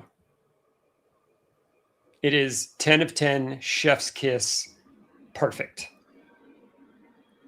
And again, I have no allegiance to history in any way, shape, or form. Right. And look at that. Oh yeah. Well, I mean, you know what I got to do at some point is just we'll get a stream going, and then I'll just show you just a bunch of history stuff. That'd be awesome. I would love for somebody to do like teach me railroad history through model trains. Yeah, I mean, that's so here's what I was thinking of doing at some point is that I would just take a collection of what railroad I have and kind of I would film it, but I would film it in a way where it's almost historical. Like where you kind of be like, oh hey, I'm trying to think. You might not know what I'm talking about, but there's a lot of like railroad films from like many different productions where they'll say, you know, from 1939 to 1950, like they'll show you like many different photos, videos, historical videos, and they'll name the place, what engine, they'll describe the history of it, or just it's very in depth sort of thing. I'll have to send you a couple of really good films to watch. Yeah, if that interests you. I mean, like I love learning stuff. I just know that this is one of those places where I feel like my ignorance coupled with my enthusiasm means that I get to collect more or less everything. Like I don't feel burdened with the I think your favorite railroad is AFT. You know? Yeah.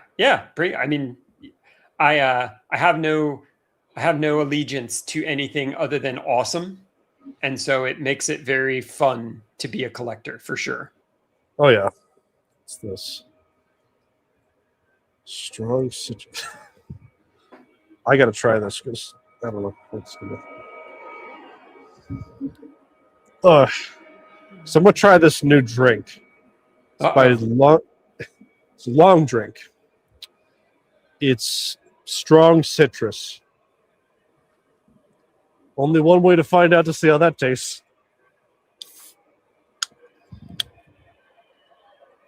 But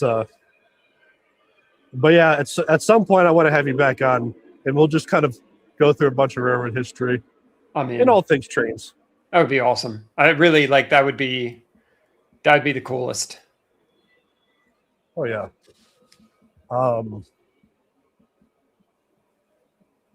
Let's see. Oh, also for those of you who get the AC9s,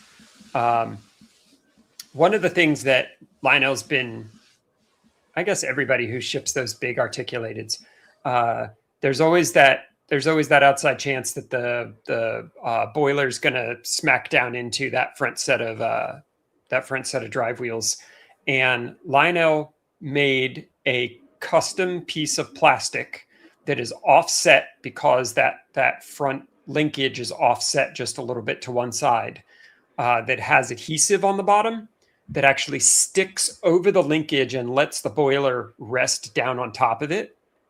And it's perfect. I don't recall seeing it either on the first run of AC9s or even like the last run of Big Boys, but I am very hopeful that they will do that for all of the articulateds going forward. Like, I don't know what the cost is or anything like that, but it really made the locomotive feel like it wasn't going anywhere in the box, which was nice.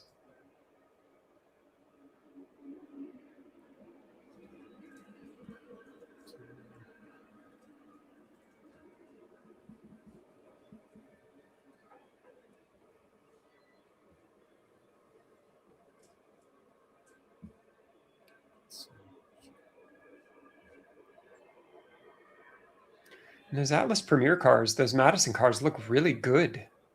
I wish I had them. Dude, we got 31 people right now. That's insane. Is that good? Are we good? That is no, that's great. It just rose to 32. Nice. We're doing great. We're doing great. Awesome. That makes me happy. I did see Lark pop up in the chat, but I don't know, something happened. I'm sure you got baby dutied. I wouldn't be surprised. Oh. Speaking of Lark, hello. Sorry, guys. It's been a long evening.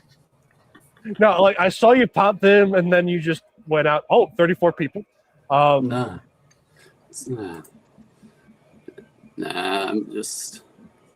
It's just been a long evening. It's just when you have two young kids, especially ones that they need a lot of attention, they need a lot of help. It's just you just gotta take time and just figure out how to make it work. Best job ever. Best job ever. Oh yeah, no, I love them. You look tired. See, I don't know if I should take that as a compliment, as a badge of honor, or an insult. I'm just kidding. But, well, you could take it as both ends of the stick. So I'm hanging out with Dan, and if there was an award for best new content creator in O Gauge this year, we have the award winner for it. I joke. You continue to be ridiculous, Larkin. Well done. And you love it. But it's just. But it's just here. So I've actually made an interesting breakthrough with the trains yesterday, and you actually told my wife about it yesterday. So I've had trains with an S, right?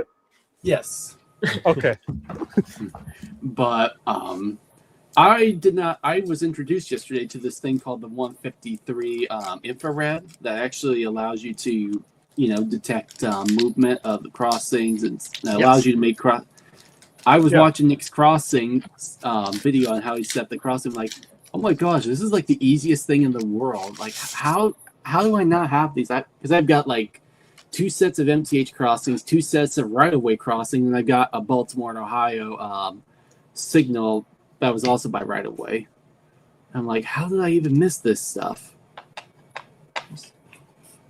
I mean, look, I miss stuff too, so that's not out of the question to happen. Also, for anybody wondering, this is technically our 4th of July live stream too. So, and also Happy America 250. Go America. America. So I must ask, Lark, how is life going? Very tiring, but it's been very rewarding. Well, that's good. So this is actually my first time being live since I had the kid. Unfortunately, I won't be doing a live stream for this month for the catalog review. We're just not at the place yet where we are comfortable where she can hang on to the kids, especially that late in the night. So that's what I was going to ask if you're going to do that, but it doesn't sound like it. I am planning to do a catalog review solo, at least just for this one, just because I have a little bit better control over it during the daytime on it. Yeah. But no, I'm hoping to come back in August when things are a little bit more balanced. Well, because one of the things I thought of doing is like taking over the reign at least for this month. Yeah. And doing a catalog. I mean, I don't know I don't know if that's something you don't mind, of course. No, dude, you got a fantastic show, man. So, oh my gosh, do we have the same shirts? We do actually. Wow. Well, yours is in gray, I think. Mm-hmm. This is now funny. I feel left out. So, okay, Jeremiah, you still got some time. Well, that technically. You know what? You know what everyone needs to do for Saturday for 4th of July? Just play the Team America Royal Police. America. Oh yeah. It's the only song that that is patriotic while also making fun of America in an over the top way. Oh yeah. Which that's the thing of like that song gets me more. I mean, it gets you going because I'm like, imagine if that was the actual national anthem. Well, I mean, I'm like, okay, dude, that's kind of kick-ass. I'm not gonna lie. All right. So can I share a fun toy that I just got today that I haven't even gotten to play with yet? Yes. Go for it. You're one of 100. I love maker stuff. So I love 3D printers, FDM printers, resin printers. I have a UV printer, so I can like custom make my own made in America boxcars, which is really cool. I love like the laser cutters, like I anything where I can like design stuff and make stuff. I love it. The part that has always eluded me is how do I make a copy of something? And so a company called RevoPoint just sent me a handheld 3D scanner. Oh. Which like just comes on a tripod. And so you could just by hand use it. And apparently you can scan things into 3D models and then print them. So can I scan a 611 and make my own wrap for it? I feel like I should be able to. I'd like a red, white, and blue 611 for 4th of July. I mean, in theory, you could do it. You could do it. So that's my new toy. I'm sure it will end up dominating some part of my life that I should be spending somewhere else, but I'm very excited about it.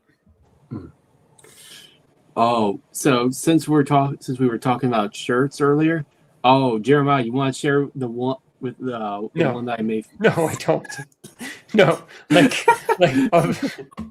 of genuinely, like there have been any number of times where you get that like it's not uncomfortable, but it's like that borderline, like somebody comes running up and says hi to you and you're like, I'm just normal people. Like no part of this is necessary. Like we can just go get a beer. It's fine. Like we can just chill.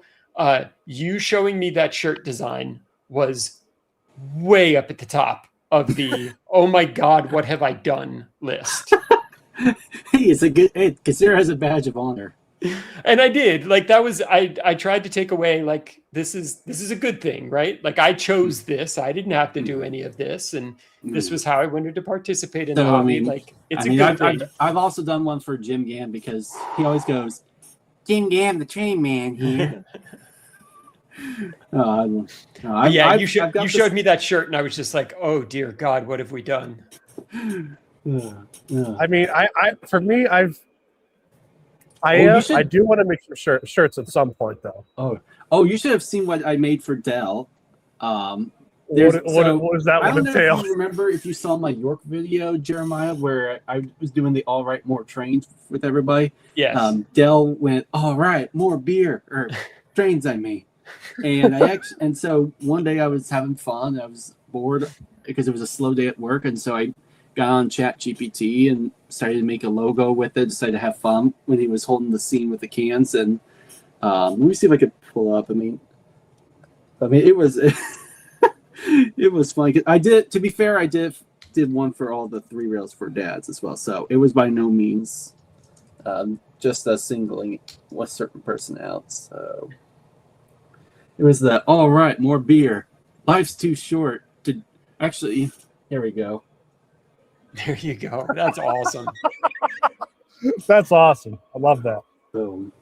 But I've done one for Ben. I've done one for Mr. Muffet. I need cash. Buy a train, but I need cash. I need cash.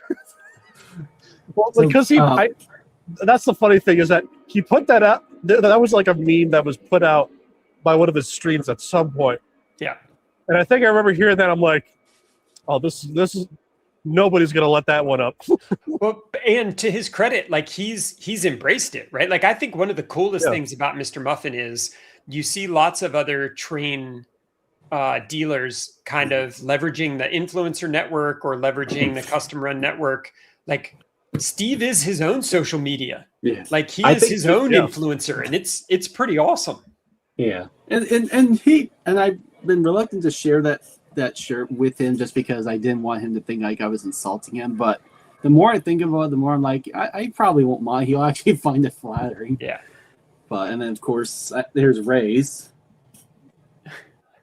So he actually was on here a couple weeks. Wait, where's Dan? Where is Dan? I'm actually under layout for some. So if you're wondering why I'm off camera, somehow I lost my AirPod case, and I got to find that. But what was it that you were going to show me? I don't know if Jeremiah knows the whole story about why I give Ray a hard time about. No, you showed me that picture the other day, and I said that there had to be an inside joke there, and I was dying to know what it was. If you go to his YouTube account, it literally tells the tale because his most popular one where it's the title "I'm Getting Scammed." So basically speaking, he bought an I don't know if it was K-Line or Lionel or either one. It was a CSX SD70 Mac that he bought, not realizing that it was a gutted engine, despite being told it was full, like it was a fully powered engine. And so it was like, oh. Now he did have a happy ending, and he was able to get parts for it. And the guy felt bad for him, so he sent him an Atlas Amtrak -8. So and that one did have sounds in them, but no. And since then, I give Ray a hard. I give Ray a hard time about it from time to time. And actually, when we were at Dan, I don't know if were you with me when we were all together in the Blue Hall, because Ray and I actually found that exact same CSX SD70 Mac. I was looking for trains. And I actually messaged him, and I actually told him, I said, hey, you know what we should do? I should record you opening it up just to see if the parts are in there. Just for... No, I've got nothing but the utmost respect for the 3 rails for dads. They're class act guys. Yeah. Also, Team USA won today.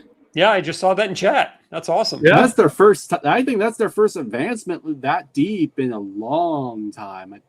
The next challenge is Belgium. Supposedly they're pretty good.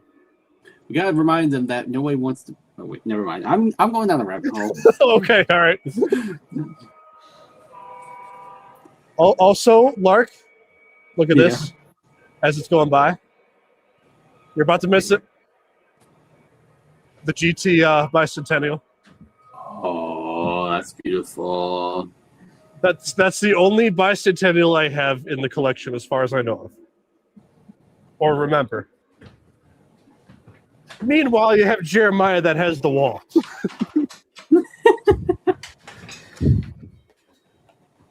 Oh, you have that same one too? That one. Nice.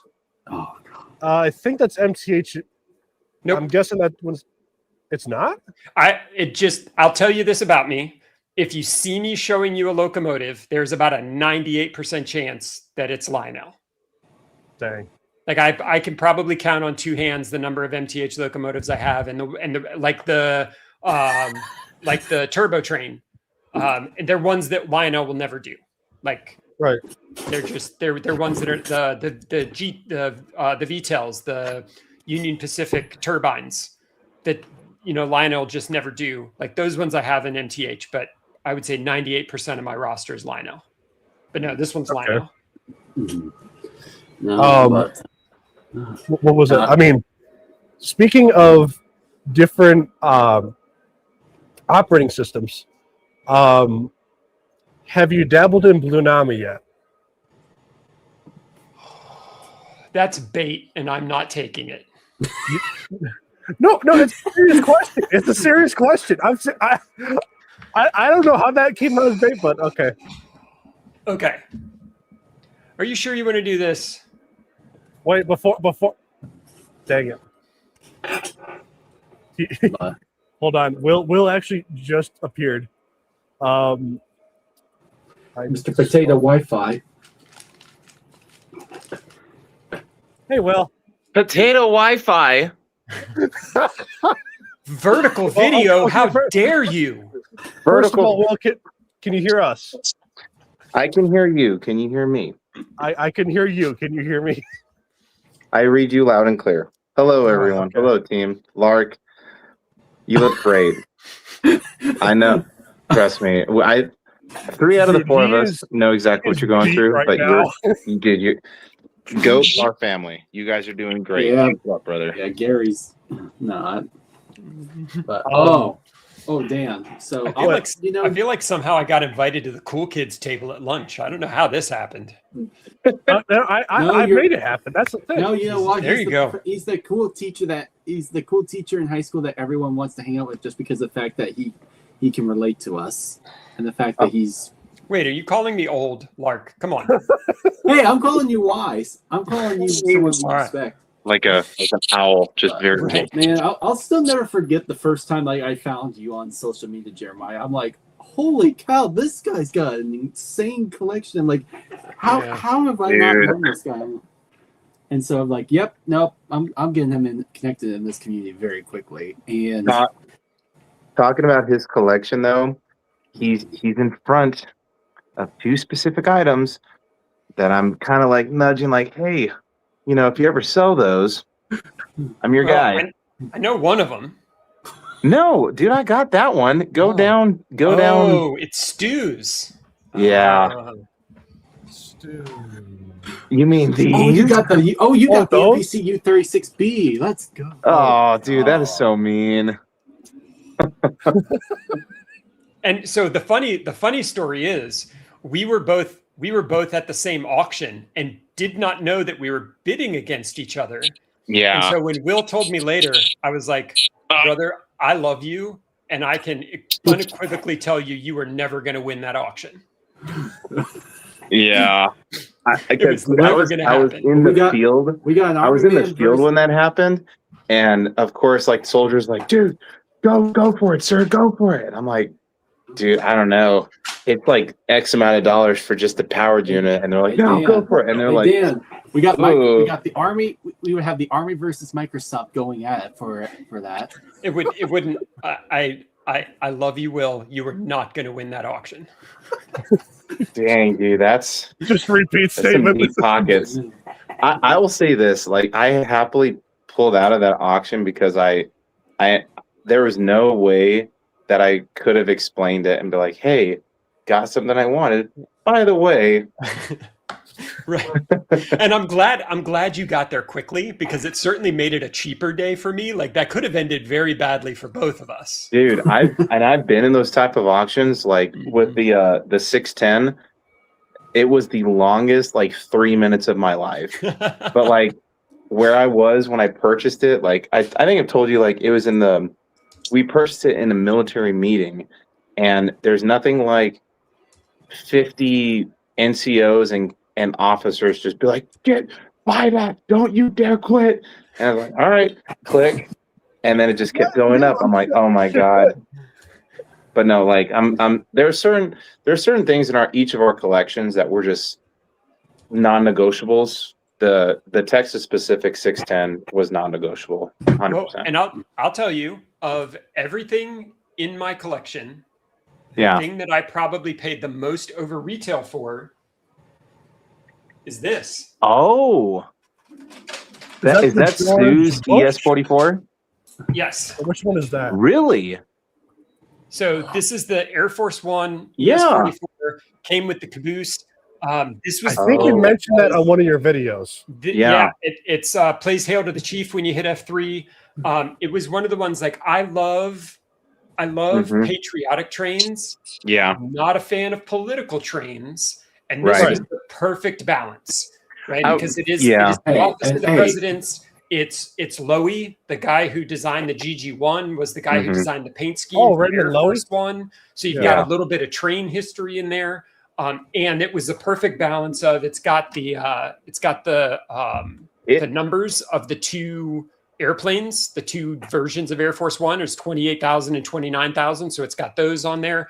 Like Stu does great Stu things with these. He does. He puts like a little flair in there. I think this might be the only one I've ever seen for sale. And it might have been on trains. And I was just like, literally the minute I got the alert was like, I don't even care. I know that I'm getting robbed blind, and it doesn't matter. I'm going to buy it. You have to. He will pay he really wanted it, and he will pay any price. And I've got stuff that I've spent a long time trying to find. The AFT GS, the GS4, the 4449, but I didn't pay as over retail for that as I did for the Air Force One. That one and the GS1 are two locomotives where I will say being at the right place at the right time, because sometimes an item's there first off, you have to find the auction, and then you kind of you want to let your battle buddies know, like, hey, there's this auction, but you kind of don't want to, like, hey, there's this auction. It's a curse. It's a blessing. It is kind of a curse, because can you imagine if Jeremiah? Can you imagine if you and I really knew each other going into that auction? How cutthroat it could have been. We wouldn't have been at all. Like, you and I would have had a conversation beforehand, and we would have decided. Exactly. Do you guys remember? So speaking of low competition, do you guys remember? I know Jeremiah, you do, but Will, Dan, do you guys remember when trains actually had their own auction sites and the prices were like insanely like cheap? I think so. Yes. Mm-hmm. Yeah. Like, early. Like it was early. Like it was like almost like a pissing contest to see like. Because like they were like some of those things were like pennies on the dollar. So do you guys know that story about trains and the auction site? No, I don't know the whole story. So the last time I was down there for the open house, the warehouse opening, and was talking with Scott. And apparently there was a company that came in that said, "We'll give it to you free. We'll build you the auction site. We'll manage it. We'll do all of the hosting. We'll do everything for free. You just have to commit to selling X number of pieces per month." And it was an unmitigated disaster. It was an unmitigated, like, there was no way for him to predict business. There was no way for him to have any sort of consistency. Like you said, sometimes there would be things that flew under the radar that just got sold for nothing. Sometimes there would be bidding wars. Like, it was crazy. I have one item, but I'm listening, but I have something. All right. So, he then moved from there to the eBay auctions and was kind of having the same problem. And he was telling me that the minute their business started immediately up and to the right was when they went buy it now only, buy it on eBay or buy it on their website. Like, we're not negotiating. I know exactly how much revenue I have sitting on eBay, and I don't care how long it takes. It'll sell sooner or later. And since then, he said it was the best move he ever made was to get off of the auction. That's a crown jewel. Say what you will about the pricings, but that's one of the things I like the most about trains.com is just the fact that you can get there. I mean, yes, there is some expensive stuff on there, but it's not uncommon to find some really good deals on stuff that you're going, how in the world has nobody even touched? Here's this. So this happened not too long ago, and I like, oh my gosh, how did I let this slide? They had a Norfolk and Western Unshrouded J for $640 in new condition, and I'm so mad that I let it slip under the radar. I'm like, why? Bring the bottle. But I say bring the bottle. Yeah, but no, I didn't say bring the bottle to my wife. So I can. So gentlemen, we've all suffered and won at auctions. And I'm pretty sure we all can say we've came up on top a few times. I want to share. I'm from Texas. I graduated from Texas A&M, and whenever we have a story, I got a story for you, Ags. I got a story for you, Ags. So there I was monitoring Mr. Muffin's auction, and little did I ever know. As you guys can see, got I would say pretty good post-war collection, and want to be humble. But I'm super obsessed with dealer signs.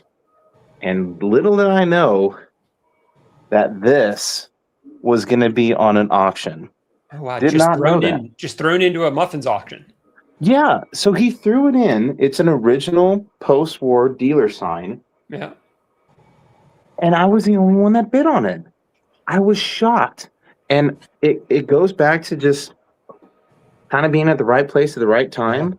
But sometimes you win, sometimes you lose. But sometimes you come up on top. I was doing this, Jeremiah, because sometimes you lose. Yeah. Sometimes. But no, often I got my AFT 4449. I got to say one of the more interesting auction ones was my GS1. And do you have a GS64 sitting around anywhere? Isn't that the one that? Maybe. Yeah. All right. It's still boxed up. No. Okay. What road name of GS64 though? I think it's 682. It's what? No. Western Pacific. No, it's his, and it's one of those. Oh God, I go. Oh no! Now he's faking internet trouble. Hi, Mr. Potato. He's taking internet drops. No. It's like, don't put it down, put it away, and I need to find it because it's in the closet. But no, yes, your GS64. This actually brings up a good point. What I'm going to do is I'm going to pull it out. I'm going to pull it out of here. So put it on the layout, Bill. It's fine. It's not fine because I remember the night I was in bed with Kat, and I remember seeing your message, and I was like, dude, I posted that like a month and a half ago, and you couldn't believe that it was there. And I was like, dude, it's yours if you need it. And if you need it, you need it. Have you seen his turntable picture? Have you seen the family photo of his GS? It's incredible. And I can't say I have. Oh, it's incredible. All right, I'll find it. The cool thing about the GS6s is I believe Lionel's only ever done 4 of them. Yeah, they didn't have a lot of them that were made. And, I have a friend of mine who's looking for a GS4, and I know a specific train store in California that has one. And gentlemen, ladies, I'll just say this. For a GS4 4449 is a lot. I'm sorry to tell you this, Will, but you were a victim of Potato Wi-Fi right at that critical time frame. Can you hear me now? Yes. Okay. What I was going with is $3K for a GS4 4449 or above. That's a lot. Did you That's a did you see lot. that? Did you see someone was selling the Vision Line Daylight for $4,449? Yes. Wait, wasn't And it was- that Nick from PGH Train Fanatic? I don't No, remember. I that's just remember milepost seeing 30. I the think that's sales milepost tag. 38. I think Dude, it's milepost 30. it's not. I love that locomotive just as much as anybody. That thing is not worth that much. Am I terrible to say that? But No, Tim they're said worth they whatever. want. They're worth what someone will pay for They're them. wor- I mean, if you can get it, they're more worth- power to you. Yeah. Yeah, Steve Tim said milepost 38, and they want $4,449 for a larger letter VLGS4. So yeah, it was milepost 30.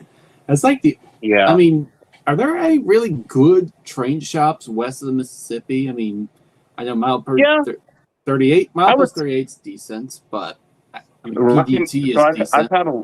I've had a lot of success with Rocky Mountain Train Supply. They're an authorized dealer now. They may not get new products here and there, but we did pick up a Legacy 993 for $200, and then we also picked up a Crescent Locomotive Works ash hoist for $30, and I was like, "Oh my god, it's pretty incredible." All right, so I have your thing. I'm down here, as you can see. This is the closet, so I just need to pull his GS out. It's still here. Wait, In the so box. to specify, what are you pulling out? That's All right. That's a good. In the closet. I got a story for you, Ags. In the closet, out of all places. All right, I got a story for you, Ags. So there I am, This is just sorry, minding not my own asking. business. Yeah, there I am, just Ooh. minding my own business at night, Oh, and all of a sudden, what's up? Well, Oh my god, it's gorgeous! It's gorgeous. Are you kidding me? okay. Look at the one on the right. He even has that one. I know. Trust me, I know. So Jeremiah, that is probably the wildest looking one for sure. He's making Eric Siegel proud. That's what he's doing. Knock it off, Larkin. So here's the funny story about this, how this whole thing came about, right? So he texts me on Discord and he's like, "Hey, do you still have that?" I'm like, "Yeah, dude, I still have that." And he's like, "Oh my god, I've been looking for that." I'm like, "Oh my god, I have it. Do you want it?" He's like, "It's already sold." I'm like, "Oh, this is great. I didn't know you like GSs." And then he sends me that photo, not knowing that I've saved it on my phone for safekeeping. And I'm like, "You're that guy?" And he's like, "Yep." And I was like, Yeah. "Oh my god." Yeah. I very rarely beat the allegations these days. Yeah, dude. Dell said, But, I wouldn't be surprised if the GS4s are in the July catalog. I'll be honest. No, Hear me out. Let me say this here. That was an excellent Vision Line series. I think the timing was off. But to be fair, that was not Lionel's fault. COVID, it messed up a lot. I'll go Who one saw step that? further. A hot take. That's the Are you best okay? Vision Line locomotive they've ever made. Hands It down. is.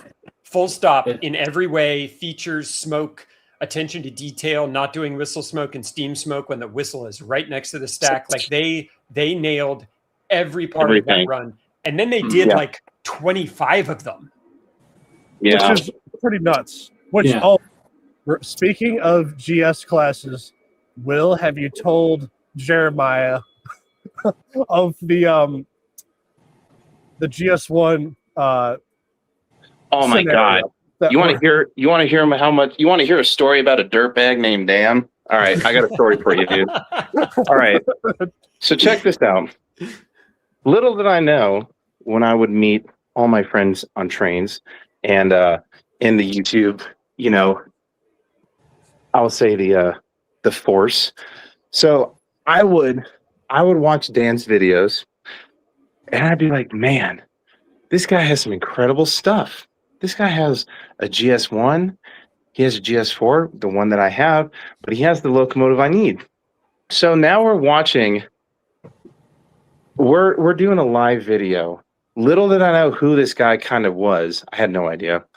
and it's the Notre Dame A&M game. And I'll never forget it because that was the one where he was like blinded by the light, but he caught it inside the end zone.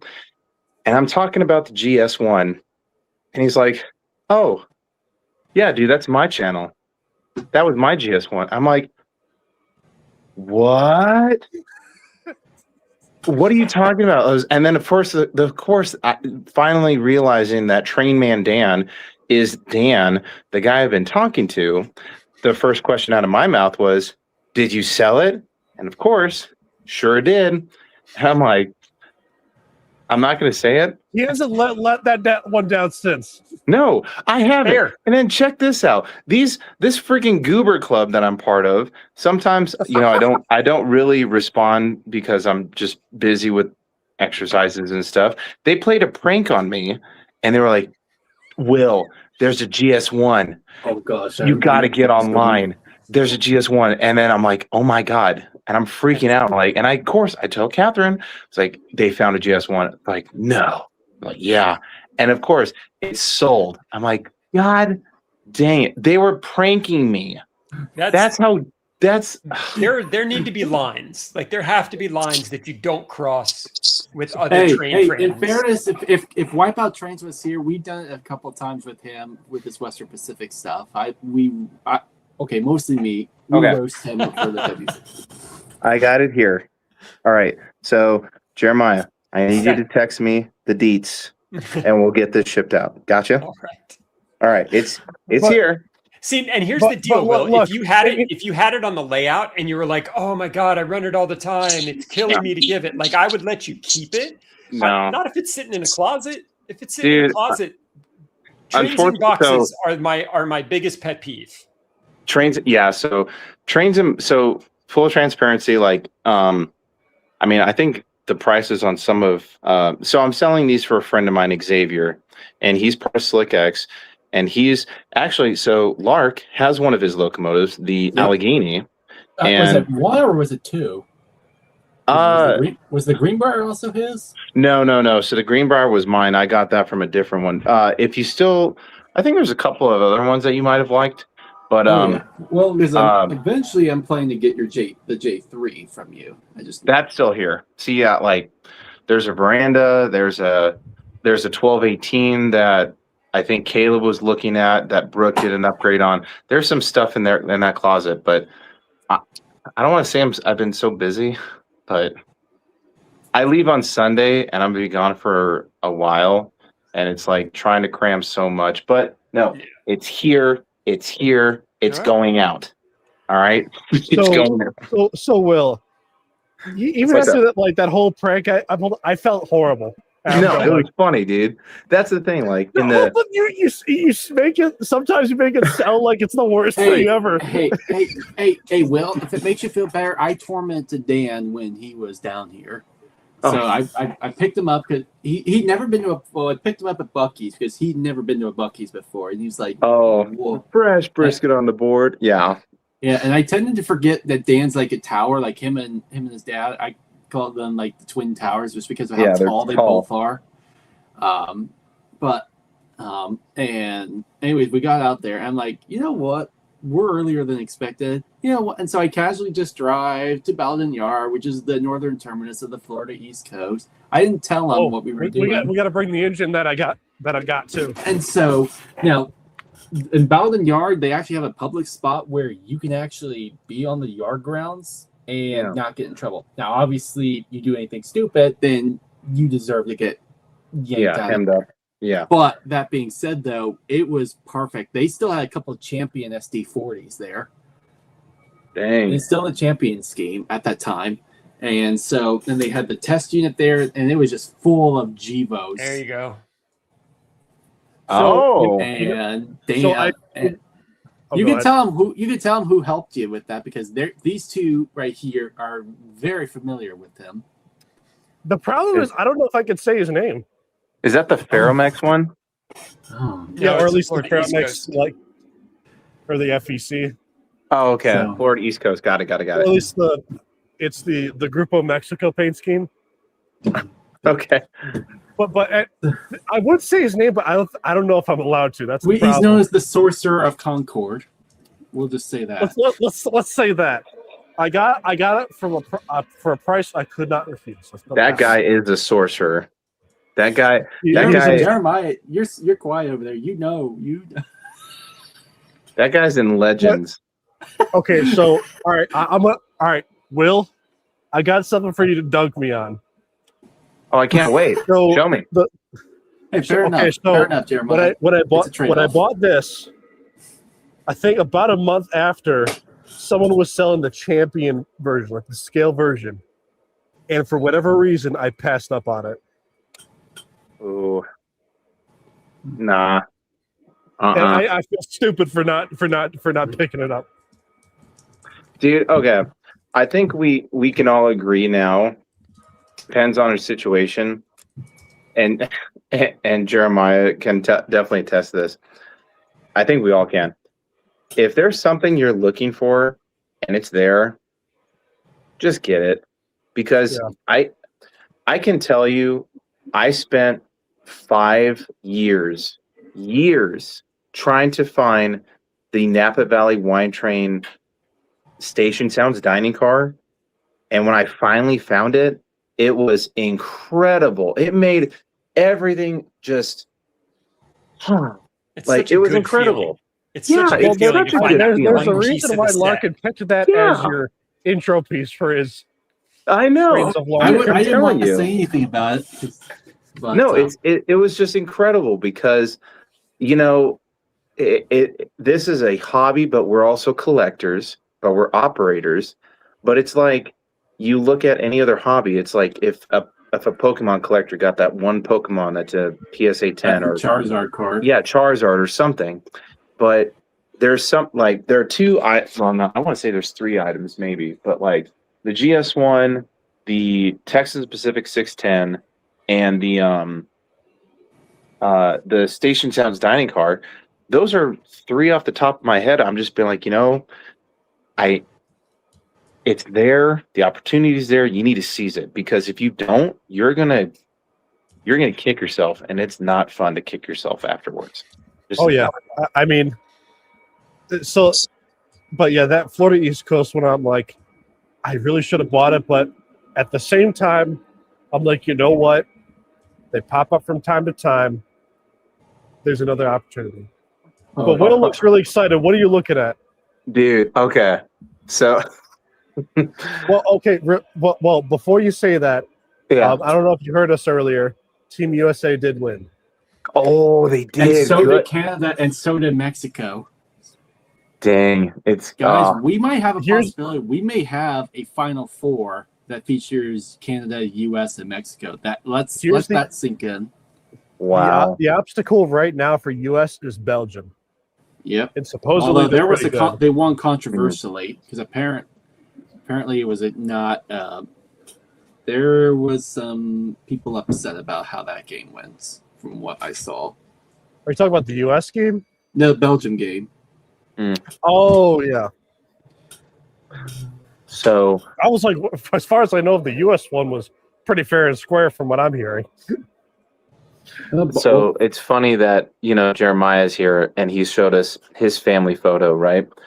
And it's funny because when something does come out, I'll text him and be like, hey, how many of these are you getting?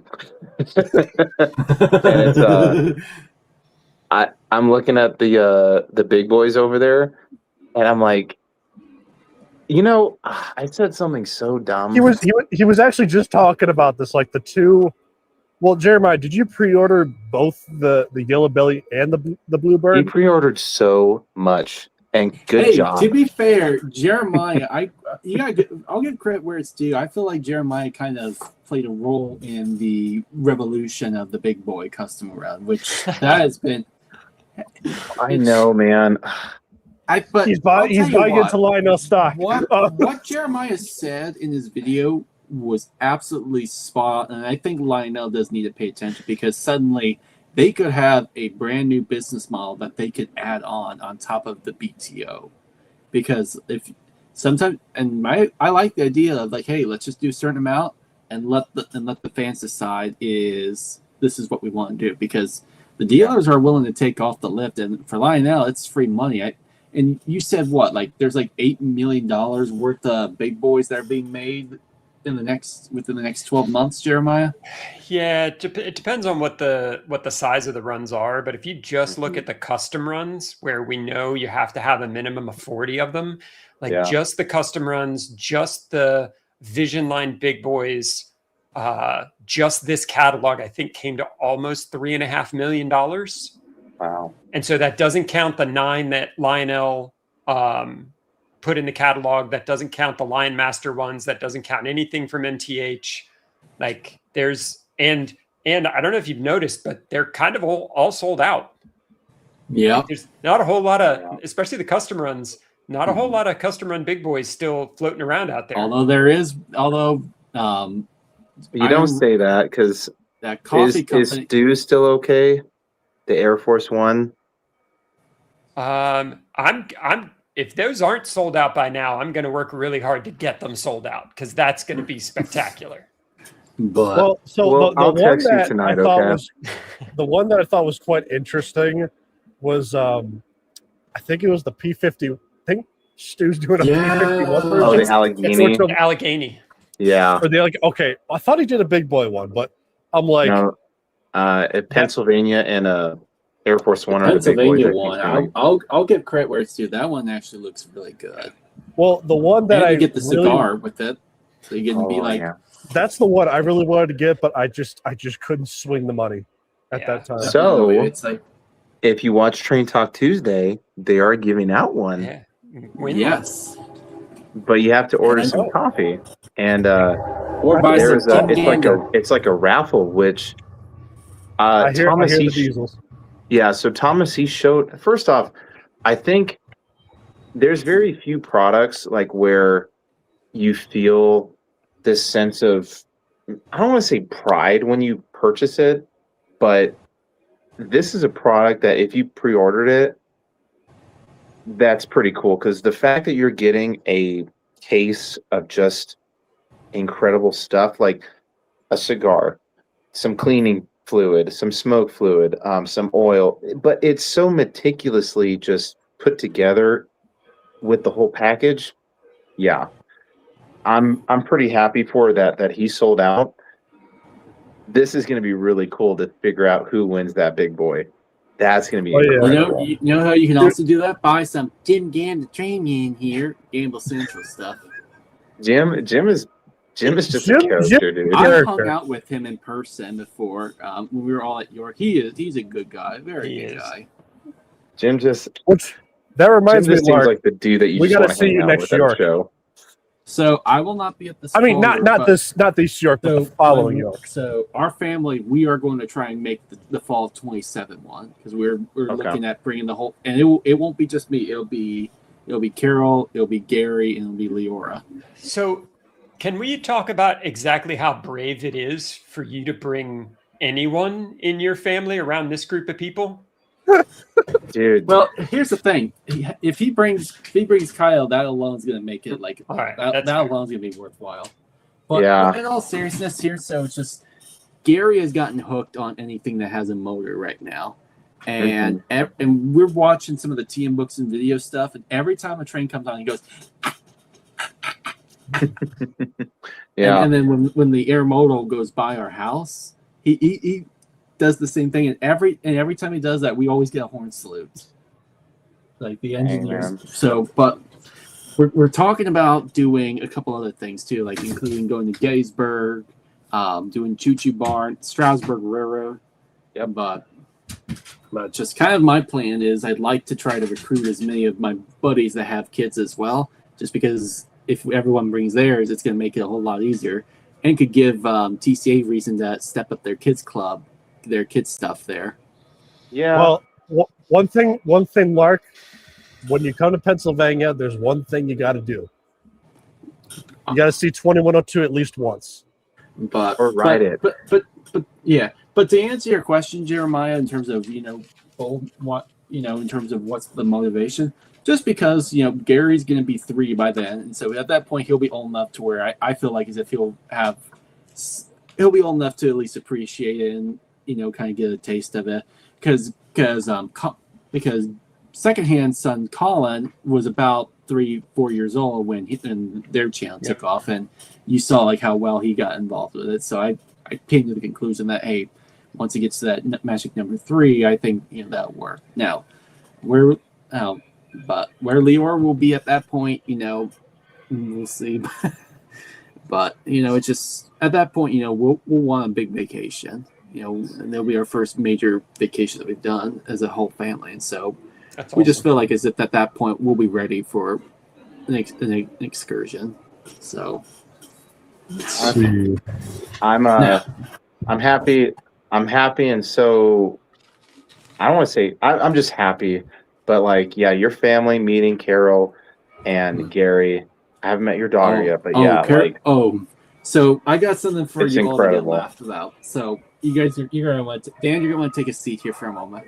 So early into our relationship, like when it became clear that this was gonna be special, I used the philosophy we're like an A unit and B unit. The A unit provides the direction, and the B unit provides the power.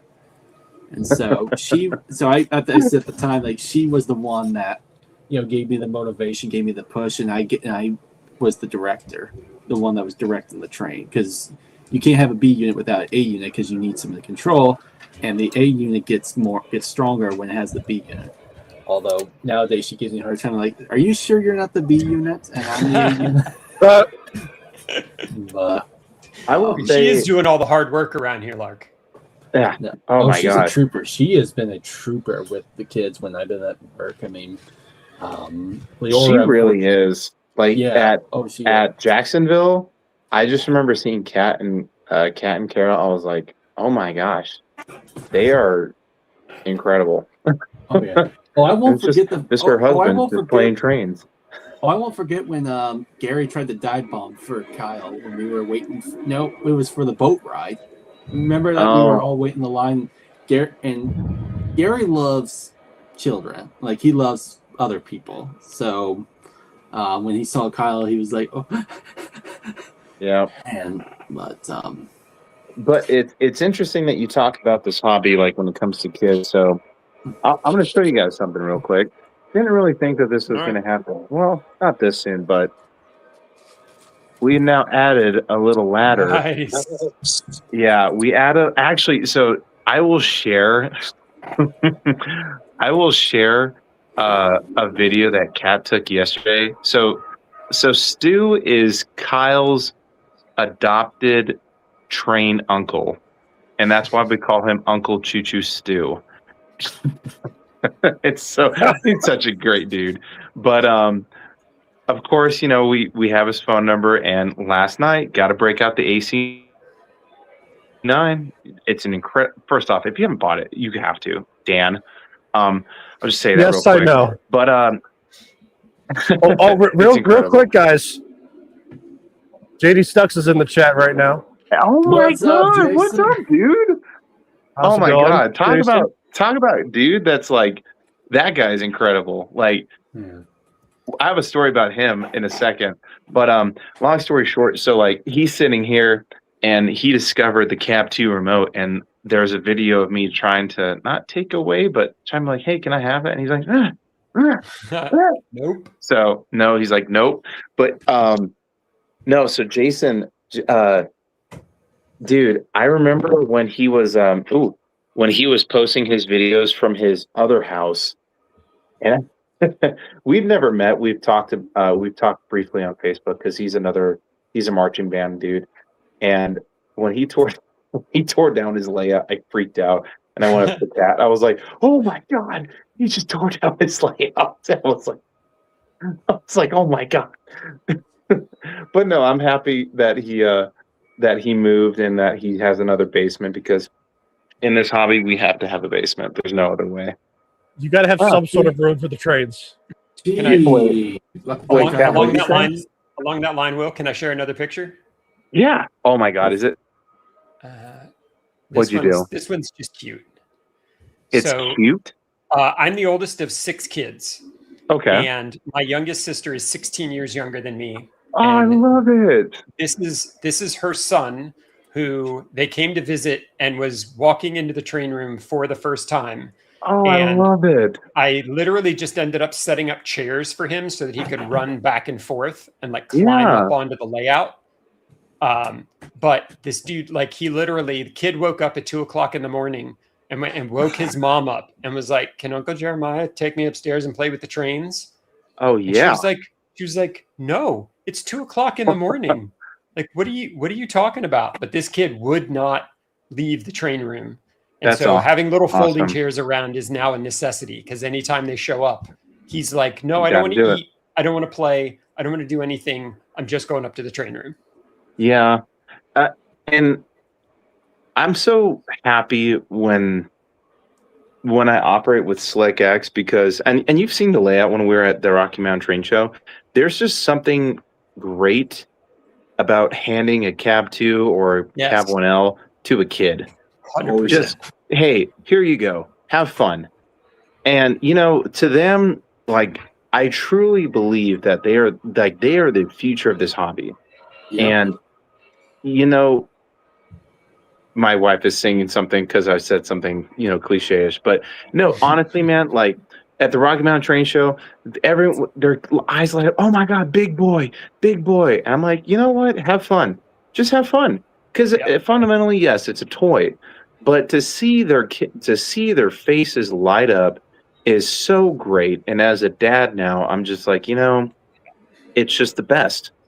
And it's something that I believe that we have some incredible, I would say I might be kind of like nerding out with like Jedi Masters and stuff like that. Like maybe we're not like on like we're not the Qui-Gons or the Yodas, but we're like, Cat's like, oh my God. We're like the middle, the middle-aged type of Jedis, but we're trying to pass them on down to the kids. I'm proud. I'm proud that she is so embarrassed right now, and you just keep going. Yeah. Cat said, "You're not even seeing my face right now." Dad energy. Just spread that dad energy. Yeah, and so, but no, like honestly, like seeing Kyle, just be excited for the trains, and he loves to. Oh my God, he's trying to say big boy, but he loves airplanes. But no, there's something incredible of just the simple act of, hey, here you go. This is how you do it. Have fun. That's awesome. My kids were terrified. And it's great. So when we built the layout, my kids were absolutely terrified. And they were always worried, like, we're going to break something. Dad's going to get mad at us. And I couldn't for the life of me figure out, like, how do we get them past this? So I took a set of Atlantic Coastline F3s. It was the first TMCC F3s that Lionel made. And I promptly ran them right directly off the train table with everybody in the room.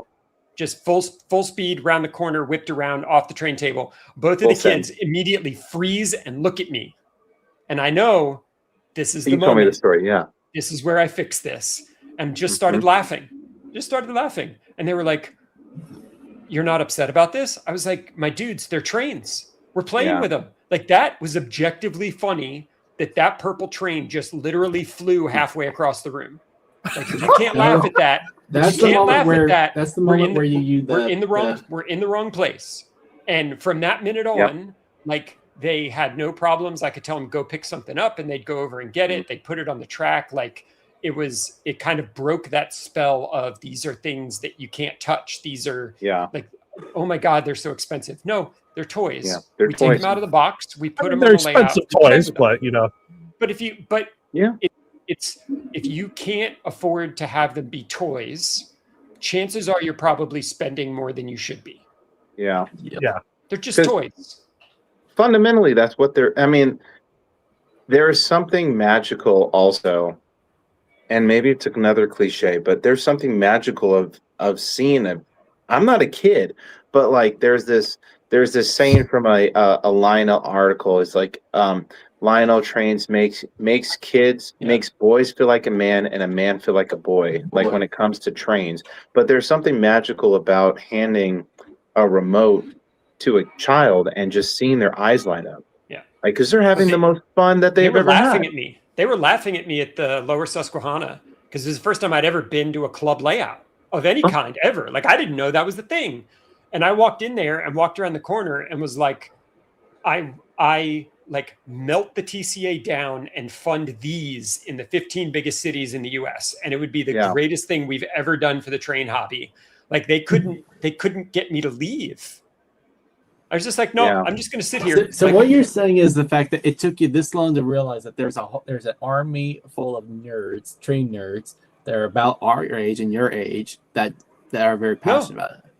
And again, like it was deliberate on my part. I had the kids, I had work, I had a career. Like I was focused on those things. And I loved the hobby and participated in the hobby, but it was never what I built my social community around. Right. Until we got to that point where like the writing was on the wall, the kids are actually growing up and leaving.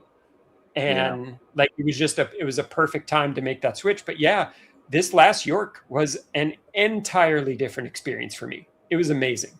That's awesome, man. I think we said last year that we're going to attend York. We've loosely gone back and forth. October is an incredibly hectic That's month. probably the better one to go to, honestly. Yeah. October. I'll just be truthfully honest. Like, could we swing it? Yeah, but so much can change in a month. But objectively, in October, there are two non-negotiables, and they're both in Albuquerque. One is the Balloon Fiesta, and the other is the 2926 excursion. Yeah. You cannot tell. I am not missing that. 100%. Actually, I know what I can make you. I know what I can make you swing. And the thing too, Will, is rather than plan for 2026, you could do what I'm doing is start planning for 2027, and that way, the further out you go, the more you can build off of it. But that's the thing is that we planned that last year because I remember watching 3 Derails for Dads and just seeing the crew, and there was this like, you guys need to like, because what I would love, that's the thing too, like I'm not going to York objectively to buy something. I'm going to see the friends that I've not physically met. I've met them over the phone. Dan, I didn't know that was the thing, Will. I didn't know that was the thing you could do at York. I just thought you went there to buy trains. No, dude, I have never met Dan in my life, but I talk to the dude almost every day. Cody, I've never met the dude. Well, like now you go to York to trade stickers with people. That's the new. Oh, dude, I'm thinking of like challenge coins. I want to even hype it up even more. So all right. What I was gonna say to you, Will and Lark, we got to find a way to get you to Michigan somehow in some way. What can I do to lure you in? I remember there's something that I thought we were talking about. Something's happening. Ohio, because AFT 250's up there. Which oh my God, Jeremiah, did you see last week? Yep. Oh my God. Yep. Oh my God. It's only a matter of time before 2102 and 250. It was incredible. Yeah. I couldn't believe it. Now, Will, what if 2102 and 250 double head? That it's only a matter of time. No, it's honestly. So, and this is so great that UP has done this. They have opened the door. They with basically so much opened the possibility. floodgates at this point. No, they really have. Like, because seeing, like, even today, the 2102 and 4014, like, truthfully speaking, I don't know if we'll ever. I don't know if I can confidently say I will never see that. There's nothing like seeing two giant steamers next to each other, basically going down the track. To that caliber, I don't think we'll see anything like that, at least for a long time. Okay, to be fair, the closest thing we'll probably see to that is when they restore 3985 and then 4014 will list. That'll be a triple header that like 3985, 844, 4014. That would be the real fan event of the century right there. If you thought 2102 and 4014 was crazy, wait till all three.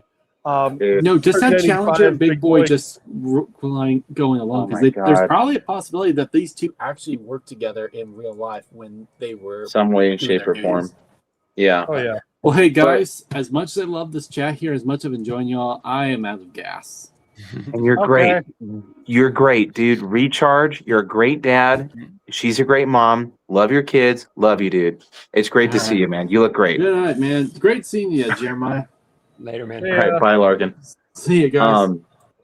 He brought up a really good point. Like the cool thing about this year, I mean, Jeremiah, you have it all behind you. This whole patriotic. First off, I think Dan has seen it. I'll send you some pictures of my house, dude. I am patriotic out. I love it. I absolutely That's awesome. love it. And there's just something about being proud about where you're living and like the country you're in. So when I saw, they teased the heck out of us. When I saw the video 2 days before the actual Saturday, they're like, "Oh, hey, we're gonna put some jacketing on the locomotive. We've done some painting. We've done this." And then you see the thing. Yes. Yeah. Oh my God, Yeah. that looks beautiful. I can't wait. Yeah. It's incredible. Well, Which just so go ahead. that's another thing too. Is if it's running down in Ohio, I'm like, okay, Will, time to come back up to Michigan. Yeah, dude, and that's You're this one that I would close. definitely come You're up. this close at Yeah, that point. I will personally be like, okay, just come to my place. We'll run trains. Have Yeah. a beer, have some pizza, or whatever. Hell, I will take you to the clubhouse. honestly, I think there are If it certain. worked out, of course. There are certain events that I as a hobbyist and as a trained person, I just did not want to miss. One of them being, seeing 2926 with my son. Had to do that. Seeing 4014 with my son and my wife. Had to do that. Like, there are certain things where it was non-negotiable. Like, you just had to do it just to experience it once in your life. Like for you, seeing 4012 and 4014. Yeah. Who knows? That was awesome. Who knows if look, we'll ever see that again? I don't think we will see that again. That's the thing. Yeah. It's Well, okay, I shouldn't say Yeah. we'll never see that, because to be fair, there is a big boy that's still in Cheyenne. oh, actually, Jeremiah, you dirty dog, you said something crazy. Oh shit! What? What did I say? No, you did. I think I saw you said this, like, there's a rumor it's heading south. Yeah. What? Oh I'm yeah. open. I said, I think I said it on before you got on the show. I have no evidence. I have no proof. I have no citations of fact. I just keep hearing from people. Oh that, my God. Like, the same way before the big boy was headed on this trip, like, Yeah. you would get reports of quiet, like, trackage clearance reports being filed. Right, like, it's kind of like when Disney bought up all the land in Florida. You don't walk in and say, "Hi, I'm Walt Disney. I want to buy all the land or pay for everything." So he did like 25 different shell companies and bought little pieces at a time, and then popped out fully formed and said, "Hey, look, this is going to be Walt Disney World." I keep hearing reports that there are like weird routing orders in different parts of the system. And we know where the Norfolk Southern headquarters is. So I am not standing on any facts whatsoever. I just keep hearing things. I mean, so here's the one thing I would probably Kat say. just started laughing. Okay, so Jeremiah, to kind of extend on that note, the only way I could see that happening is if they need to further sell it to the organization that takes care of mergers. And didn't they just issue a hold on that? Like, yes, they did. ago? They did. I have Yes, no they idea did. what's happening right now, so you guys might have to educate me. What's going on? What's happening? UPNS merger we're talking Right. about. What happened? So, well, I mean, I'm assuming you haven't followed most of it, but basically, UP and NS are trying to merge.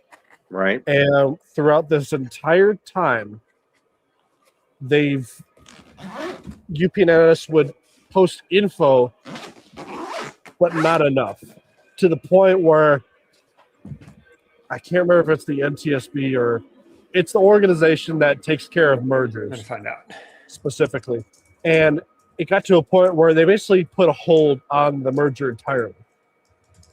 Whoa. As in, like, they stopped the process because there wasn't enough information, or at least any credible information of some kind. It sounds like UP and NS were trying to like It is- marvel it with like, It's the oh STB. hey, It's the Surface Transportation Board. Surface Transportation Okay. Board. Yeah. So, but yeah, I mean, I'm like, dude, Jeremiah, if it's that, wild, something weird's going on at that point. that's weird. That is a little weird. I'm not gonna lie. That's I very mean, weird. What I will say, Will, if you want to get into the nitty gritty details, just there's a bunch of sources that you can look up that gives you all those details.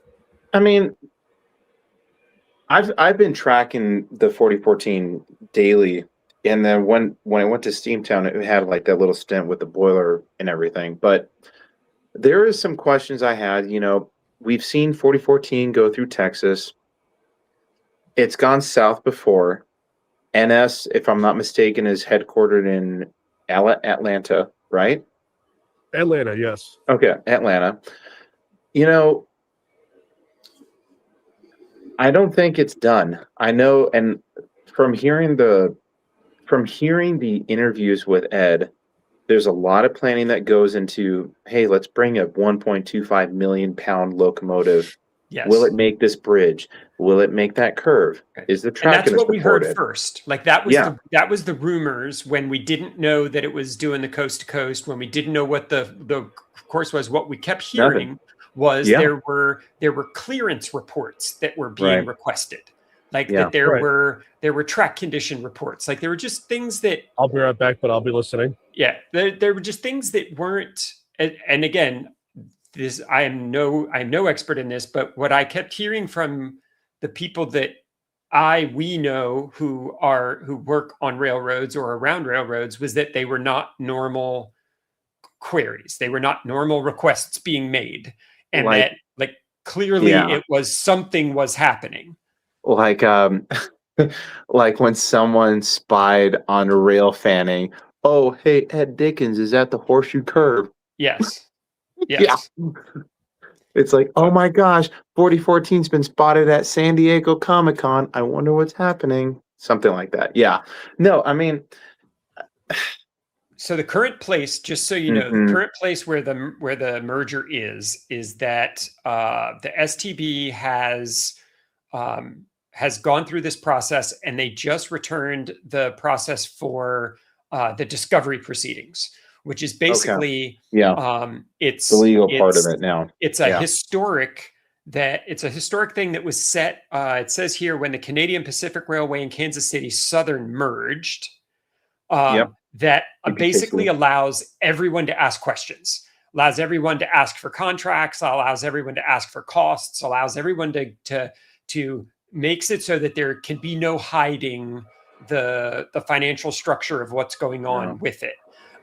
It is also the thing that they have been most criticized for to this point is that they haven't been super forthcoming with that stuff, which is why the discovery is going on.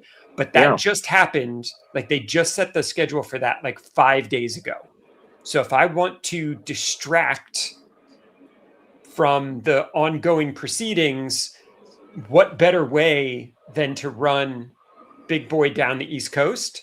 Because again, I can head down through Atlanta and then I can just go straight west across Mississippi and then back up to St. Louis, and I'm right back on track, right? Like, and the people that wouldn't get to see the Big Boy are the people who got to see it on the way out. So it's not like logistically, it doesn't seem that messy. No. It just depends on what they want to do. But again, and for everyone who's listening, I have no inside knowledge. I have like the same way when the coast to coast was being rumored. There's nothing. There's no source out there for this other than I just keep hearing things. I do think 4014 is going to make one more shot at the South at some point. Yeah, I mean when it went through Texas. To be fair, sorry to interrupt. No, you're good. To be fair, before it was announced and before the merger, from what I was hearing on different platforms and discussion boards, is that the 4014 was originally going to go to the south at some point, or at least during this same trip. Yeah. And because of the merger, now, from what I understand, there was also talk about it going to Michigan, too, which basically leads into CSX being involved. Oh, But I guess because the UPNS merger was announced, CSX was like, "Screw you," right? And that we got what we got essentially. And I think there was also some. I think there was also some personnel, maybe personality issues on the NS side. Like they have traditionally not been very supportive of any of the steam in particular. Yeah. Like I know. Yeah. Like there are lots of really pretty locomotives that have to be owned by municipalities or museums because Norfolk Southern didn't want anything to do with them. And liabilities from what I understand, the chief operating officer of Norfolk Southern was forced out on June 1st and was resigning with good reason after an internal organizational change diminished his duties. And I'm led to believe that he was one of the people who was not fond of the money that Union Pacific was spending on the steam management, the steam historical stuff. So there was a video I saw, and it was like an AI video, but from what I saw, they said that they spent $50 million restoring that locomotive. And the prime reason why they're like, hey, I want you to restore a big boy. Dude, if you were to ask me when I was a kid, I remember looking at the documentary, The Golden Age of Steam, and the last part they're talking about in that documentary was the big boy. You think I would ever figure that we would be in a time when a big boy is working and running? No. And it's incredible. And so they are doing exactly what UP wanted this to be a public ambassador type of locomotive. And it's doing exactly that. And look what it's done. Like I get that some of this is just the anniversary, like some of this is just the America 250. But if you look at the crowds, look how every crowd has gotten bigger at every and you chased it for what, a week and a half, 2 weeks, Dan? Like every stop, every time it stopped, there was a bigger crowd. Oh yeah. So now I'm trying to think. So if we're putting in the actual time, like in terms of the hours and days, it really is maybe 4 days, maybe 5. But I mean, time, dude. That's awesome. The reason why we were so successful, at least on our first 2 days, and then the third day in Pennsylvania, was because we mainly focused on non-publicized spots. That was the key. You twisted it. You storm tastered it. Yeah. Okay, look, and this brings me to another thing. Will, I'm telling you, Will, if you came with us and chased like we do, you'd be like, you know what? It's not so bad. One day we'll do that. One day. One day. There's this big thing, Jeremiah, where I'm a rider and he's a chaser. And we've gone back and forth. Kat can tell you because I played the Twister soundtrack. I'm a rider. I'm a rider, dude. You got to ride the thing. Yep. But looking back, you know what? I'm going to say this. Kat might say something. I would have happily paid $1,500 for a ticket to be next to ride on the 4014. I was actually hoping you would have. I was really hoping. Dude, there's certain... Here's the thing, Will. Yeah. You could have gotten some footage. Dude, I honestly though, Well, actually, no. Okay. Before you continue, I wouldn't be surprised if Big Boy goes south that there's another excursion, public excursion. I could only think that they might do something in Texas. So when I was in Texas at an A&M, I saw 844 twice. There was multiple employee specials going through College Station. where I was like, oh, hey, Kat, look at that. There's some yellow passenger cars.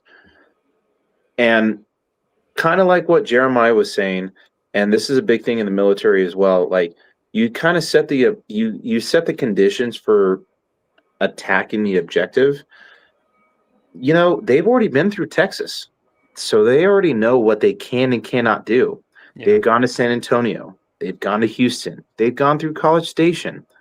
And then you know what you do? You book it up north and you go straight through Colorado, or you go through Kansas City, then you book it up west, go through Denver, which you've been through, then go up through Greeley, then you're back home to Cheyenne. Well, It so holistically makes sense. what I would love to see again, and I would chase this, is it going through to Minnesota up to Duluth. Oh, yeah.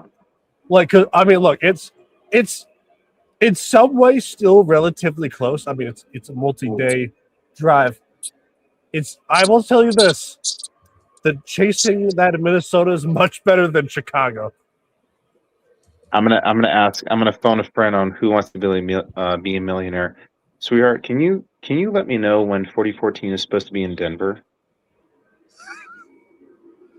I'm gonna guess June 25th. Bro, we are in July. I mean July. I meant to say July. My mistake. Can you just look that up real quick? While she's I was looking being it up- serious, yeah. So while she's looking it up, I so the just got reason something for that from you. though is because I know Jeremiah. So full transparency, I mean, it kind of sucks, dude. I'm not going to be here when you are here, and that's really sad. I know. I take it personally. Oh, I know I'm a dirtbag, but I'm going to text you because I'd like for you to see if you can, maybe visit and take a look Yeah. at the stuff. But there's a lot of stuff that's fun here, and well, Jeremiah's coming back in Denver. Yeah, I'm going Wait. to the LCCA convention. Is wrong. It says Union Pacific Big Boy is not scheduled to visit Denver in 2026. Well, guess what? Guess Google's what? wrong. Wait. Google's wrong. Wait, what was the date? What was the date? 2026. Google's like, that's not going to happen. No, we're talking about the day, not the year. No. So what? The great thing about there's a really I love we call it MDMP, the military decision making process, and there is a section or a part in that which is called wargaming, and I love to wargame because when you wargame, that's like, oh, cool. Jeremiah's coming, so maybe he can see the layout, or maybe we can do some crazier things. Dude, I have such a July 28th. Isn't that also during? Guess what? The LCCA convention. I don't know. Let me see. Access, but it'll be coming from Strasburg, Colorado, or departing. Sorry, at 4:15 on the 27th. 28th, it'll be. So, Jeremiah, you're going to be here in the LCCA with also potentially the 4014 coming through. Yeah, that would be cool because the convention is through Saturday, and I'm supposed to come home Sunday, but I would stay for that. You want to know something? So, I leave Sunday, which is horrible, and the exercise ends on the 29th. Ooh. I know. That's gay. And then we do redeployment operations the next day. Oh yeah, it's fine. It's not. I'm not saying who I'm. Yes, no, it's fine. But ultimately, like, it's crazy because what? Have you ever been to an LCCA convention? Nope. Dude, okay. So you just went to TCA. Yeah. How was that? I have so many thoughts, and there's no chance we're going to do that in the last 15 minutes of this. No worries. Wait, Jeremiah, can you speed run it? No. Well, so I hope to have a conversation with you because I think our conversations are very good and they're very informative. So I really do hope that we can have a conversation about that. Are you taking any tours when you come down here to Colorado? Yes. Okay, we'll text about that too. We're going to text because unfortunately I won't be here, I know. but there are some fun things. Like SlickX is going to be running, but they won't be running at LCCA, but they're going to go to something else that's a lot more fun. So we'll definitely talk. So you can have a great time. And it's going to be here. There's a lot of fun stuff that you can do here, man. Like, hopefully, did you do the Royal Gorge? Yes, I think I'm doing Royal Gorge and Leadville.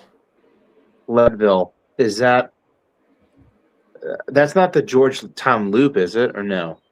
No, it's the okay. This is me being old and a nerd. If you've ever seen Under Siege 2: Dark Territory, which is maybe like the third worst Steven Seagal movie of all time, it happens on a train as it goes through the Rocky Mountains, and this is the railroad that they use. So I've never seen it. No. Yeah, it leaves from Leadville, goes all the way down through the mountains. Like it should be pretty fun. But those are the two that I signed up for. So because I like to ride trains. So Jeremiah said the Steven Seagal, which Tom Segura talks. Skip. I mean, it's a skippy. It goes skip. So I'll tell you the reason why I stopped riding trains as often. You don't have to be defensive about this, Dan. We love you. You're allowed to chase. You can be a chaser. Be proud of being. You want to hand you a shovel? I personally want to explain the reason why. I can't wait to hear it. Wait. Will, do you care to expressionize that a little more? I can't wait to hear it, Dan. Tell me why you like to chase instead of ride the steam train. I'm sorry. Well, so, all right. As a kid, I used to ride trains a lot. Yeah. I rode the train at Greenfield Village. I rode the 1225. I rode the 765. I rode the 4449. I rode the... I'm trying to think. There's other engines I'm probably forgetting. Wow. But I rode a lot of them to the point where I'm like, I just want to do something different. So then I got into chasing. And I'm like, I can't quit now. So I'm like, I just went full send, open the throttle, and I'm just going full send into chasing. I get so much of a thrill in just a fantastic time just doing this. So I've rode a lot of trains, trust me. So dude, I will say this. There was something special and something exhilarating about chasing.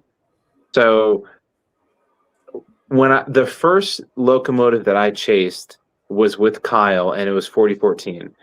And I'm not a storm chaser. I'm not a meteorologist. I'm actually geology was my major. But there was something about feel like a storm chaser when you're chasing a steam locomotive. Like you can see this, you can see the smoke come from the stack. You're like, oh dang, I just missed that tornado or whatever. But then when you finally get to the spot where you can see it running at speed, and even if it's like for 20 seconds, it's just like it made everything worth it. Right. Yeah. It made that's one of those things I'm like, that's why I love about it, is like just getting a really good shot and just seeing it go by you. Yeah. I mean, look, I hate to say it, but like when you ride it, you're only seeing cars, maybe scenery. Are you? Listen. This is coming from a guy that rode trains for a good 15 years. Dude, 20. Yeah, and you rode some pretty good trains. Listen, I'm telling you. Look, yeah, you could grab a camera, go into the vestibules, and just record, the train. But I'm like, I want to see it go by me. Yeah. So that's more the reason why I chase now, is just because just to feel the raw power of it, just go by you. No, there is something magical about being on the opposite end, honestly, because the two time, which is unfortunately, and Catherine's listening, this is why I ordered so many pieces. Yeah, I'm sorry, but Nothing. But you know, when Lionel offered the elephant ears, and then I found out that Ed was like, "Oh yeah, we just did that like a one and done thing." 100%, I ordered that thing because that's how So- Kyle and I first saw the I 4014. was this close to selling more trains just to get the elephant ear version. You know, okay, Jeremiah's here, and he can attest to this. Get it, because Well, if you don't, How you're gonna the look for problem? it. So here's the problem: you have to convince my dad too. Fine, give me his phone number. I'll text him all day. You're just gonna text him out of the blue, be like, "Hey, listen, sir, Mr. Browning, you need to get this one." I'll even put a sir on that because that's from the South. That's how I address people. I think Jeremiah, I think I call you sir. You call everybody sir, but again, my dad was in the Army for 37 years. I'm very used to it. Which that actually reminds me, I got to bring my dad on stream at some point. I've called him sir too multiple times. No, but like honestly, this has been great, and I will be honest because I'm gonna depart in about 3 minutes. But no, like this was cool because I love being able to talk with friends, and this hobby is incredible. And Can I show you something before you go, Will? Yes, of Because course. I literally, like, while we've been on stream, I finished it and it works, and I have to show it to somebody, or my entire like humanity is gonna melt. Yes, do it. Okay, so as you may know, I'm building a thing. Right? Yes, you are. It's supposed to go live on Saturday. Might kill me. Might actually cause a stroke, but that's a whole different story. One of the things that I wanted to be able to do was track pre-orders.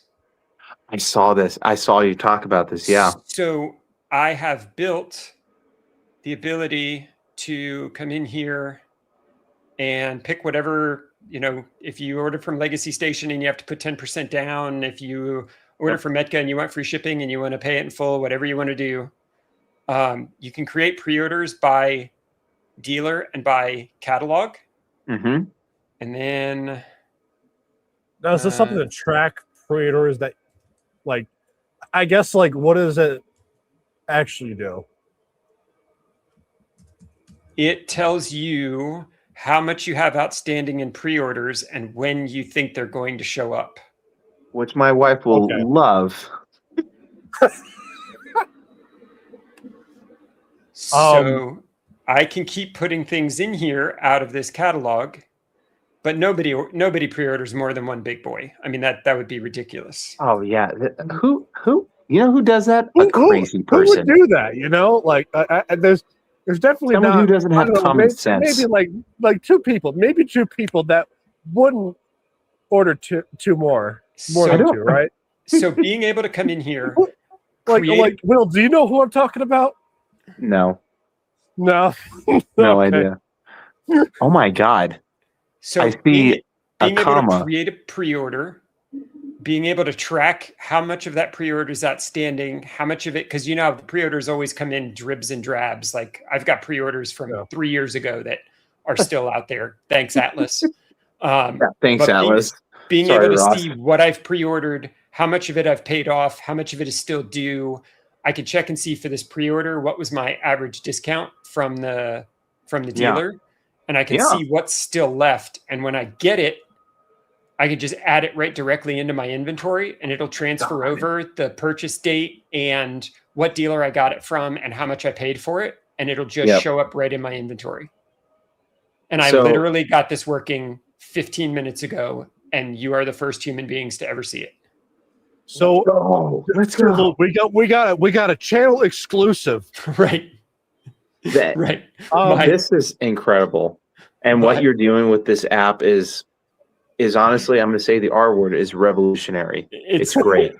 It's driving me absolutely bonkers. But Jeremiah, to kind of explain your existence, you just came out of nowhere like a storm. But here's the thing: like I've been here the whole time. Y'all were just on the other side of the wall.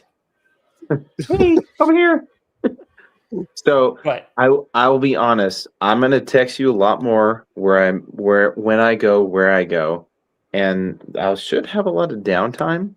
But by then, I should have my collection inputted, and And he's going to be we will see. envious, jealous that he's not going to be at the LCCA Oh my gosh! Trust and me. the big boy.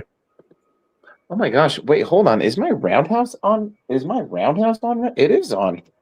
look at Dad, you. did you turn on my roundhouse? Isn't it our roundhouse, Will? It is.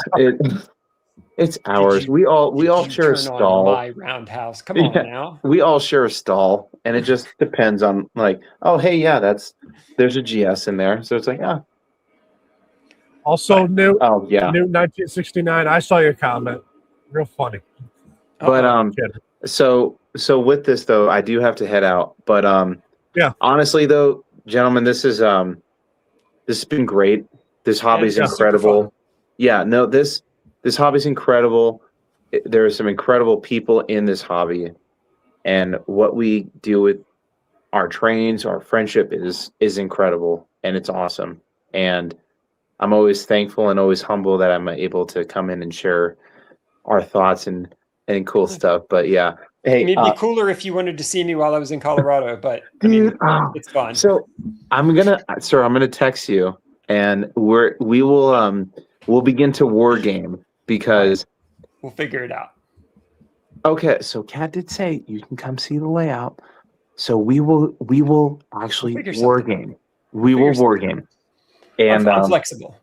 good, and that's good. And then so the other thing too, I'm not gonna lie, this will go out. It will go. It's hey, it's out. That was 90% of the battle. The other 10% is shipping it. Don't worry. I'm gonna make a gigantic deal about it on social media when I finally get it. I knew you would. I'm gonna do one of those time lapses where it goes through the seasons. I don't need it. I definitely don't need it. But Good to no, talk to hey, you, Will. it's been great. Happy 4th of July. Happy 250th to everybody. And hey, Dan, thanks so much for the invitation, and hope you guys have a great rest of your night. Oh, for sure. You're of course more than welcome. I try to get you one every time. It's I got some stuff. Oh, I know you do, but I try I try. No worries, guys. But hey, thanks so much, everybody. I'll see you next time. Yeah. Force of nature. That's Will. He is he's a character of all time. I like it. Oh yeah. But yeah, I mean, I think my mind's blanking out. It's getting close to that time. Yeah, we can have, let's see, what conversations did I successfully defend against here? We can have the TCA conversation sometime. We can have the Blue Nami conversation sometime. Or we could have the Blue Diamond conversation now. We got 30 minutes left. Well, okay. I'll do this. I am very frustrated at the history of command control in 3-rail. And I believe that Lionel did it the wrong way, but at least had a defensible reason. And MTH did it the wrong way and doesn't even have a defensible reason. Right. And it would serve everyone in the hobby if DCC was as open and full featured as it is everywhere else in 3-rail. Yeah. But it's not. And so people break down into two camps: people who just want to run locomotives and people who want to run layouts. And if you want to run a locomotive, Blue Nami's wonderful. If you're fine using an app, if you're if all you care about is this locomotive, I want to put it on the layout and I want to make it run, Blue Nami's, it's beautiful. Like it's getting better every day. For diesels at this point, it'll do damn near everything. For steam locomotives, I'm sure it'll get there at some point. The sounds on it are spectacular. I'm told that the app is pretty good. Like I have nothing. Well, Nothing to get. I Nothing will against. tell you. I will tell you firsthand. It's out of all the O scale ish apps, Blue Nami's probably the best one. Yeah, and it's the newest, so it makes sense, right? Like it has the benefit of going last, and has the benefit of the competition that exists on the DCC side. I am a huge Blue Nami fan. If what you want to do is run trains, my challenge is I want to run a layout. I have 22 power districts. I have 4 dozen switches. I have accessories. I have the roundhouse and all of the whisker tracks. Like I have all of this stuff that is all run through Legacy. I can run all of it with Cab 2. I can run all of it with the Python API that's wrapped around the Legacy protocol. So I can extend it out to touchscreens. I can do anything I want to with it. And it literally runs everything in the train room except for the lights. And so in that context, Blue Nami only makes a mess of things because it doesn't work with anything that I have.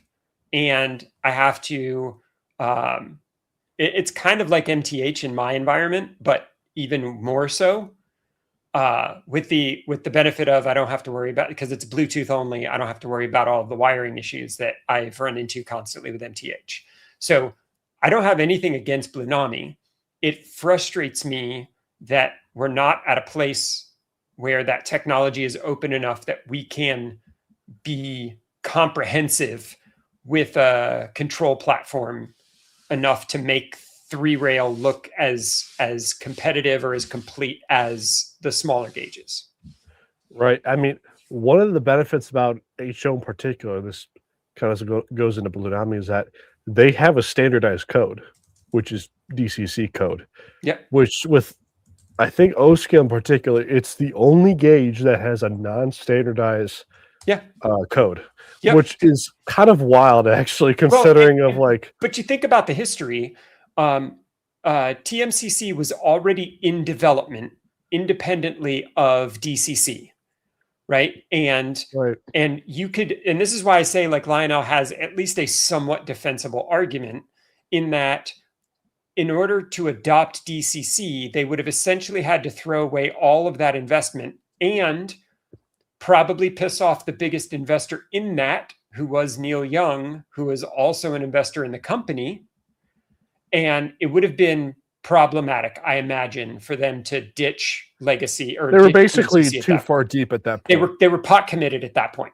Now, I would argue they could have along the way taken lots and lots of cues from DCC, making the controllers programmable, the concept of an encoder, the sound portability. Like they could have done lots of things better along the way. And so they don't get a pass on that from me at all.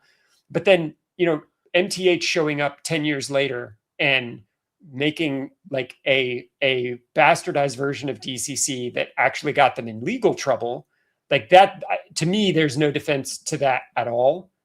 And kind of where that whole platform is, where DCS is right now, it's hard for me to even recommend it to anybody. Like the WTIU is such a disaster.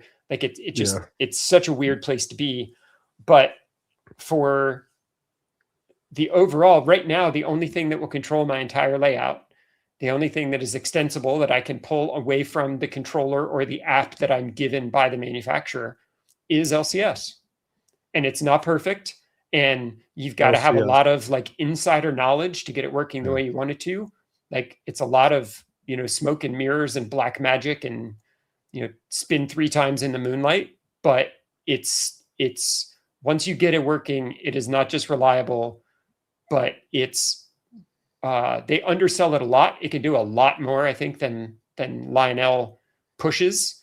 Like just the infrared sensor alone, like the things that people don't know that LCS can do are incredible.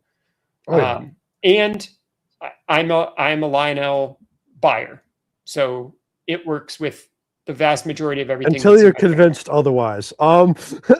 Yeah. And again, like that's the thing. If Blue Nami was perfect, let's be honest, even if they came out with a DCC for 3-rail right now that was comprehensive and wonderful, I still have an embarrassing number of locomotives that I would have to either upgrade or because you have mostly Lionel, and I mean, if I have this analogy correct, is that I guess what you're going for is that you want something to run with most of your locomotives, right? And I want to run the layout, right? I want to run the switches. I want to run the power districts. I want to run the accessories. I want to run the turntable.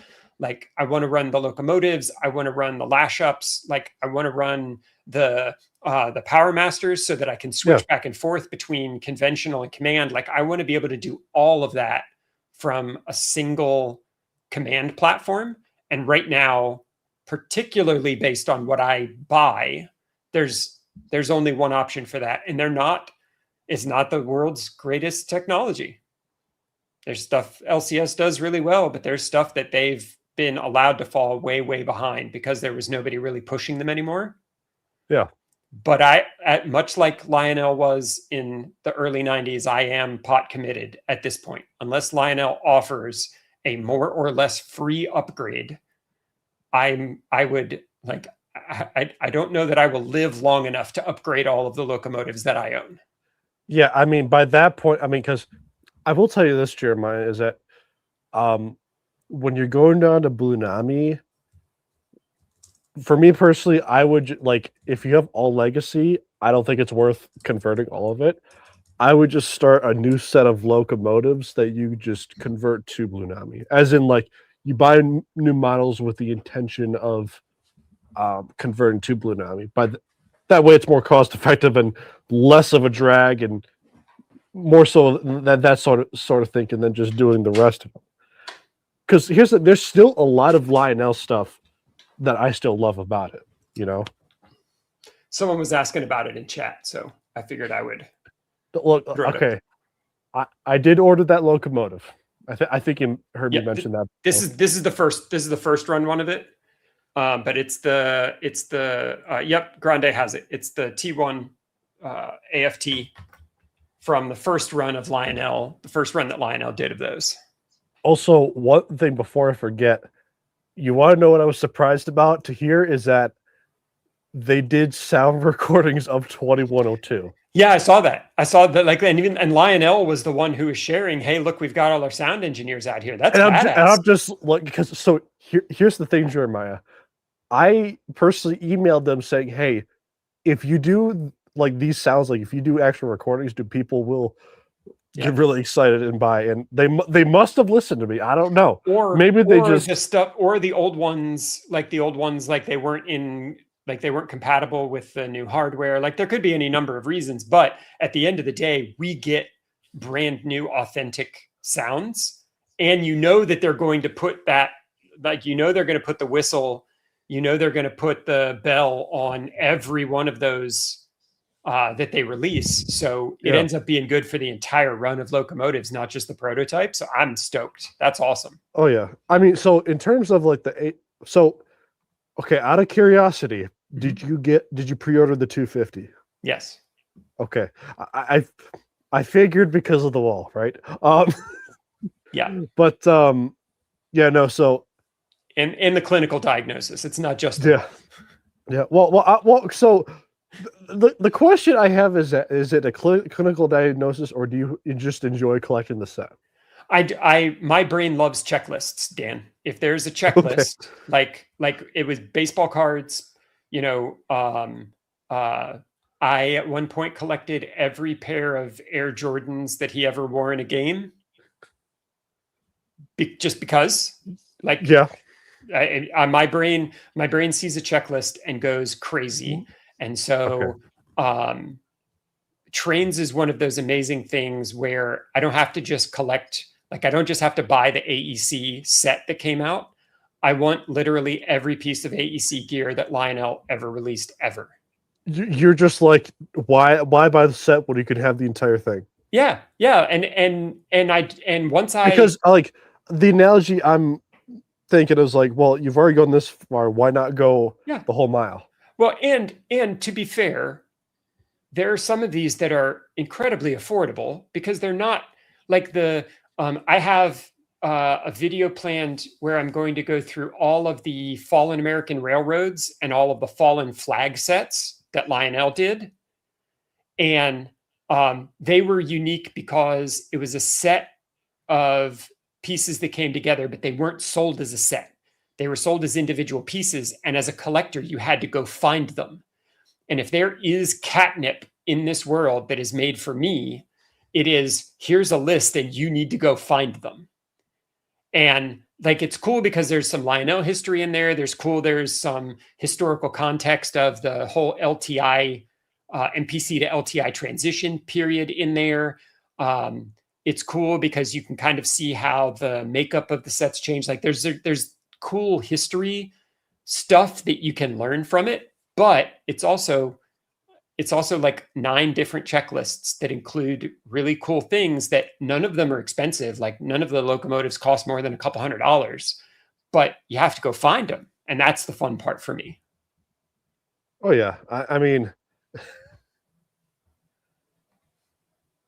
my mind blanked out again. That's This is what happens when you get me talking. Yeah, no, I'm I got the summary. Let's put it that way. But this is pretty awesome. This was a lot of fun, Dan. Oh yeah, well, because one of the reasons I like to do these streams is because I just enjoy hanging out with people. That's really what it is. No, and look, like I will tell you this: when I texted you, I thought you were up here in the chain. That's.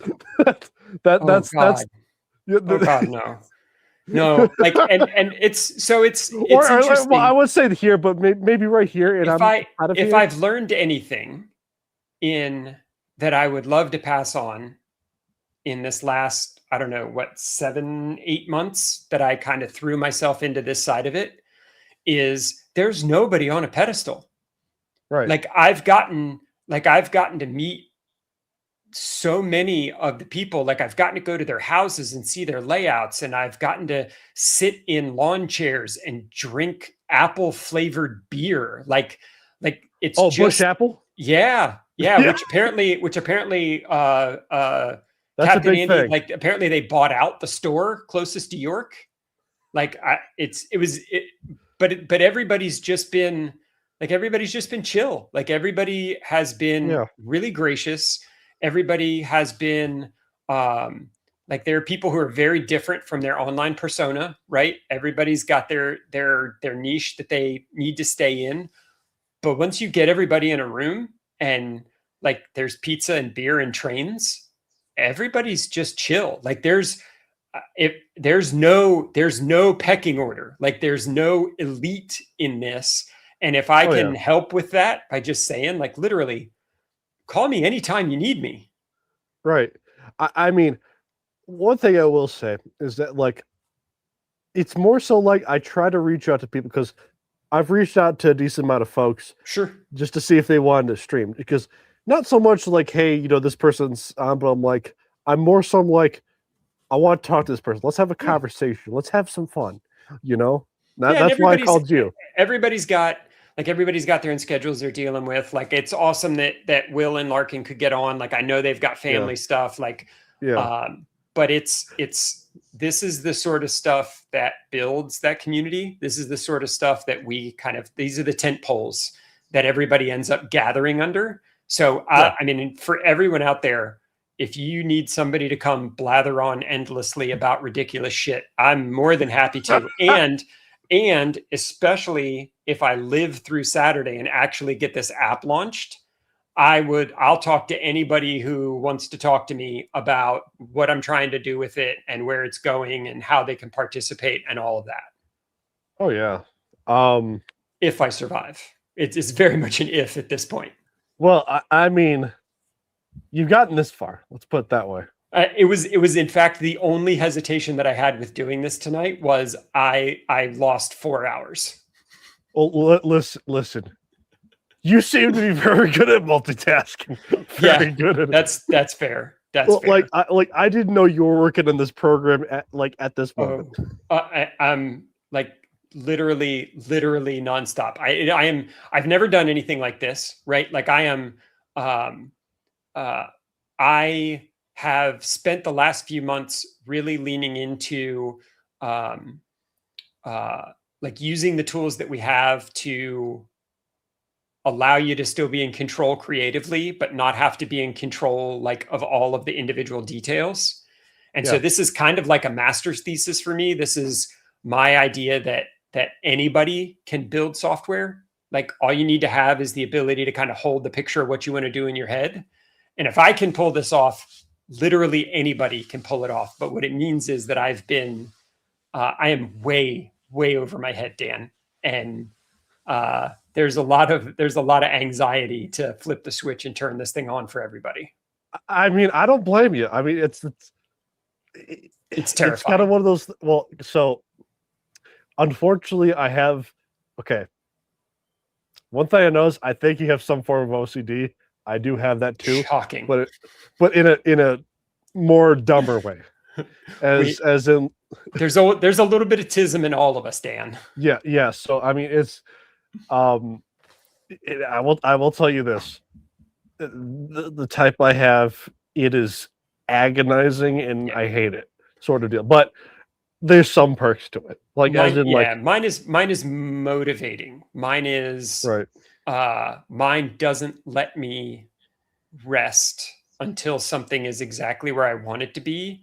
Yeah. But it's never gotten like I was worried when I was younger that it was going to like OCD can spiral up or spiral down. Yeah. And the spiral up is just I have big plans. I want to go places. Like I have to map out what order I do things in and that sort of stuff. And spiral down is like scrubbing floors uncontrollably. Like it can get really bad. I will tell you this is that like the type I have right now is it's the type that kind of slows you down, as in like what I mean is, let's say for example the doors, like let's say I close a door, but then I reopen it and close it to make sure if it's closed. It sucks. It really does. Yeah, and I feel you, and I'm sure you know that all the tricks and trying to harness it and trying to push your mind in the right place and the things that make it better and the things that make it worse. Like we all learn to kind of manage it the best we can. Even with the trains, right? Like I got to make sure that I turn the layout off, sort of deal where I have to look multiple times. Here, I'll show you something fun. Because specifically that was terrified of leaving the trains on upstairs. Terrified. Yeah. Like there's so much power up there, fire risk, like the whole thing terrifies me. I built a full set of home automation upstairs that literally, and I hope maybe you can see this. Oh, it's barely focusing, but yes. Literally it is everything that is in the train room. I can run from anywhere on the planet. I can turn on or off every outlet. I can make sure that every door is shut. I can make sure that every light is off. I can I can run everything from the train room. Not the cool stuff, not the, I can make the trains run, but I can make Jeremiah go to sleep at night because I can visually see without having to get out of my bed. What you're saying is you are God of the railroad, of your railroad. No, what I'm saying is that I'm very fortunate that I can invest in things that allow me to have that layout upstairs and not constantly be worried about it. Oh yeah, no, I was just kind of putting like a more exaggerated quote of that. I had to like even with the kids, like I couldn't just turn it off. I had to unplug it. I couldn't put it into a power strip. I had to unplug the power strip. And then invariably, if we'd been playing with the trains, there would be a point where I'm like, God damn, I've got to go upstairs and check. I know I unplugged it, but I got to go upstairs and check. Like, so for example, I'll just be like laying in bed. I'm like, oh shit. Mm-hmm. Did I forget to like unplug the layout? So then I'm like, no, you got to trust yourself to turn it off. Yep. But then I'm like, okay, by some chance. Yeah. So I run down, And I'm like, okay, it's off. So then I have peace of mind, go back up to my bed and then sleep. Yeah, and mine is I don't sleep. I've never slept a whole lot, which again is part of the whole same thing. Yeah. It is way better for me to be so tired going to bed that I essentially just pass out, Yeah. because the absolute worst time for me is that period of laying in bed, like before you fall asleep, because my brain has no filter. Like every single bee that could be buzzing in my brain will conspire to do all of it in that 20 minutes. So like getting so tired that I literally just fall into bed half unconscious is perfect. Oh, I mean, in some way, I'm kind of similar, but I guess more so like if I'm tired or sometimes there's some similarities. Yeah. Some. But it's individual to every single person. Like if I've learned Yeah. anything, like, and you know, I have kids and I have siblings, and like everybody gets some little part of that, and it's different for everyone. You just hope that you have the resources and kind of the self-awareness to harness it as best you can, and not Yeah. let the parts of it that you can't like interfere with the rest of your life. I mean, so one of the things I've been trying to do, let me see if I can look it up, but it's basically some sort of, I guess, therapy. Let me see if I can look it up real quick. While you're looking it up, DC Skater in chat wants to know what your favorite steam locomotive is in your collection. Oh boy. Here, I'll give you 2 minutes. Just give me 1 second. All right.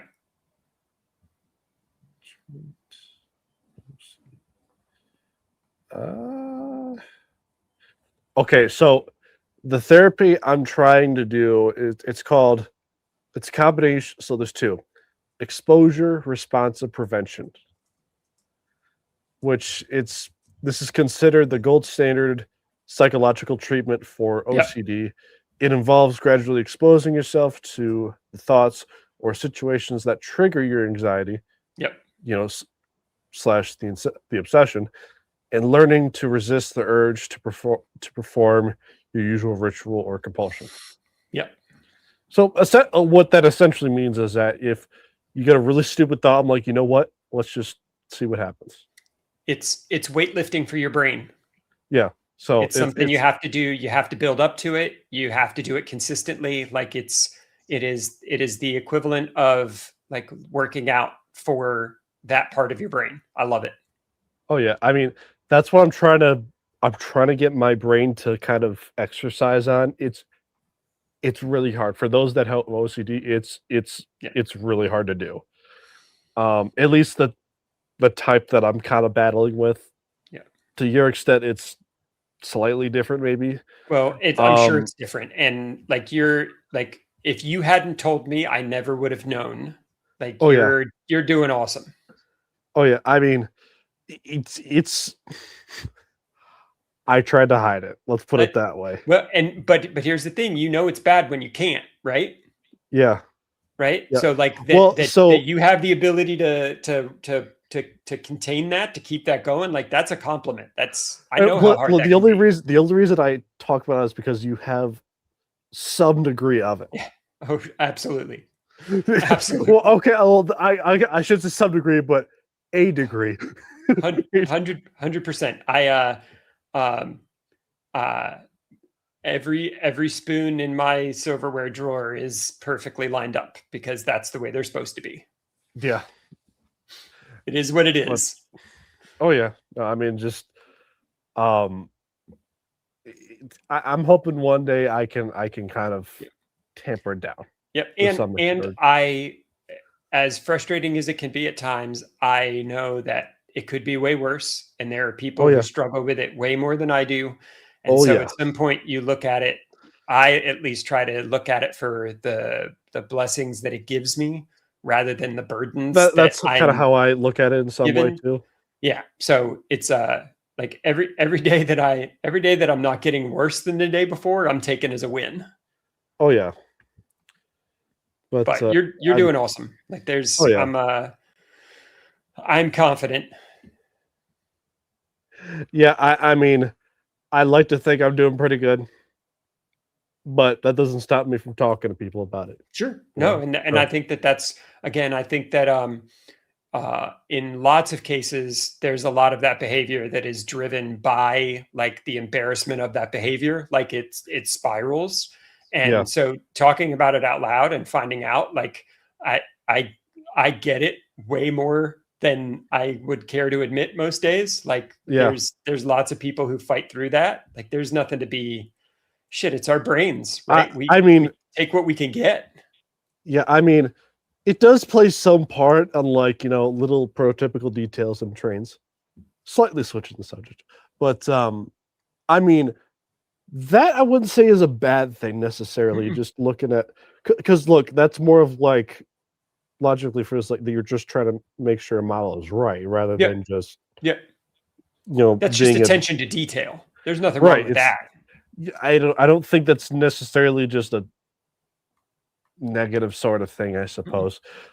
So that's partially part of it, but it's kind of like minimal at that point. Um, but yeah, if I remember correctly, I remember there was some sort of I've read somewhere where everybody has some form of it, whether it's like really high or really low, or some form of OCD to some extent. Yeah, because I think that like we tend to make a lot of those, whether it's OCD, whether it's ADHD, like we tend to make it seem like an on switch and an off switch, like either you have it or you don't have it. And the reality is like there's a very shallow sliding scale, and Yeah, everybody is somewhere on it. And if you're too far to either end of it, like it's not a great thing for just kind of day to day managing of your stuff. But yeah, I mean, I a lot of times I think we just call it different stuff. Like that kid's really self motivated. No, he's autistic. That's okay, yeah. right? Like that kid is super neat and organized. No, he Well, struggles with that. Like that's okay. Like right. everybody That is that's in a a that's a place. struggle, not a strength. Yeah. Yeah, but again, if you use it as a strength because it helps you structure your day, or it helps you, like I have to make my bed every morning. Have to. Can't leave Yeah. can't leave my bedroom without my bed being made. And I know that no matter what happens during the day, I started it with accomplishing something. Oh yeah. It's not a like you could look at that as, oh God, why can't I leave my bed messy? Or you could look at it like, hell yeah. Like I wake up and check a box before I ever walk out of my room. How awesome is that? Oh yeah.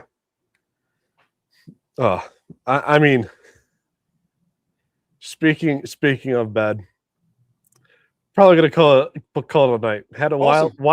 wild subject change. Like I We said, nailed it. roller coaster. We nailed it for nailed 4 it. hours. We nailed the roller coaster. Let's put it that way. This was awesome, Dan. I am more than happy to jump on anytime you need somebody. Just reach out and let me know. Oh yeah, we will definitely have you on at some point. And I will see you at York. That is the plan. That is Okay. the plan. Awesome. Well, then we'll definitely we'll have to get together and grab something to eat. Oh yeah. We'll definitely talk for sure. Sounds good, man. But anywho, guys, thank you guys so much for watching. Fantastic night. Jeremiah, thanks for coming on. No sweat, man. And happy 4th of July, happy America 250. And Oh yeah. I think our next stream, Thursday, July 9th with Chris Trains and Things. Awesome. I'll be That's watching. the plan for sure. So anywho, thank you guys so much for watching, and we'll catch you next time. See ya. Later, everybody.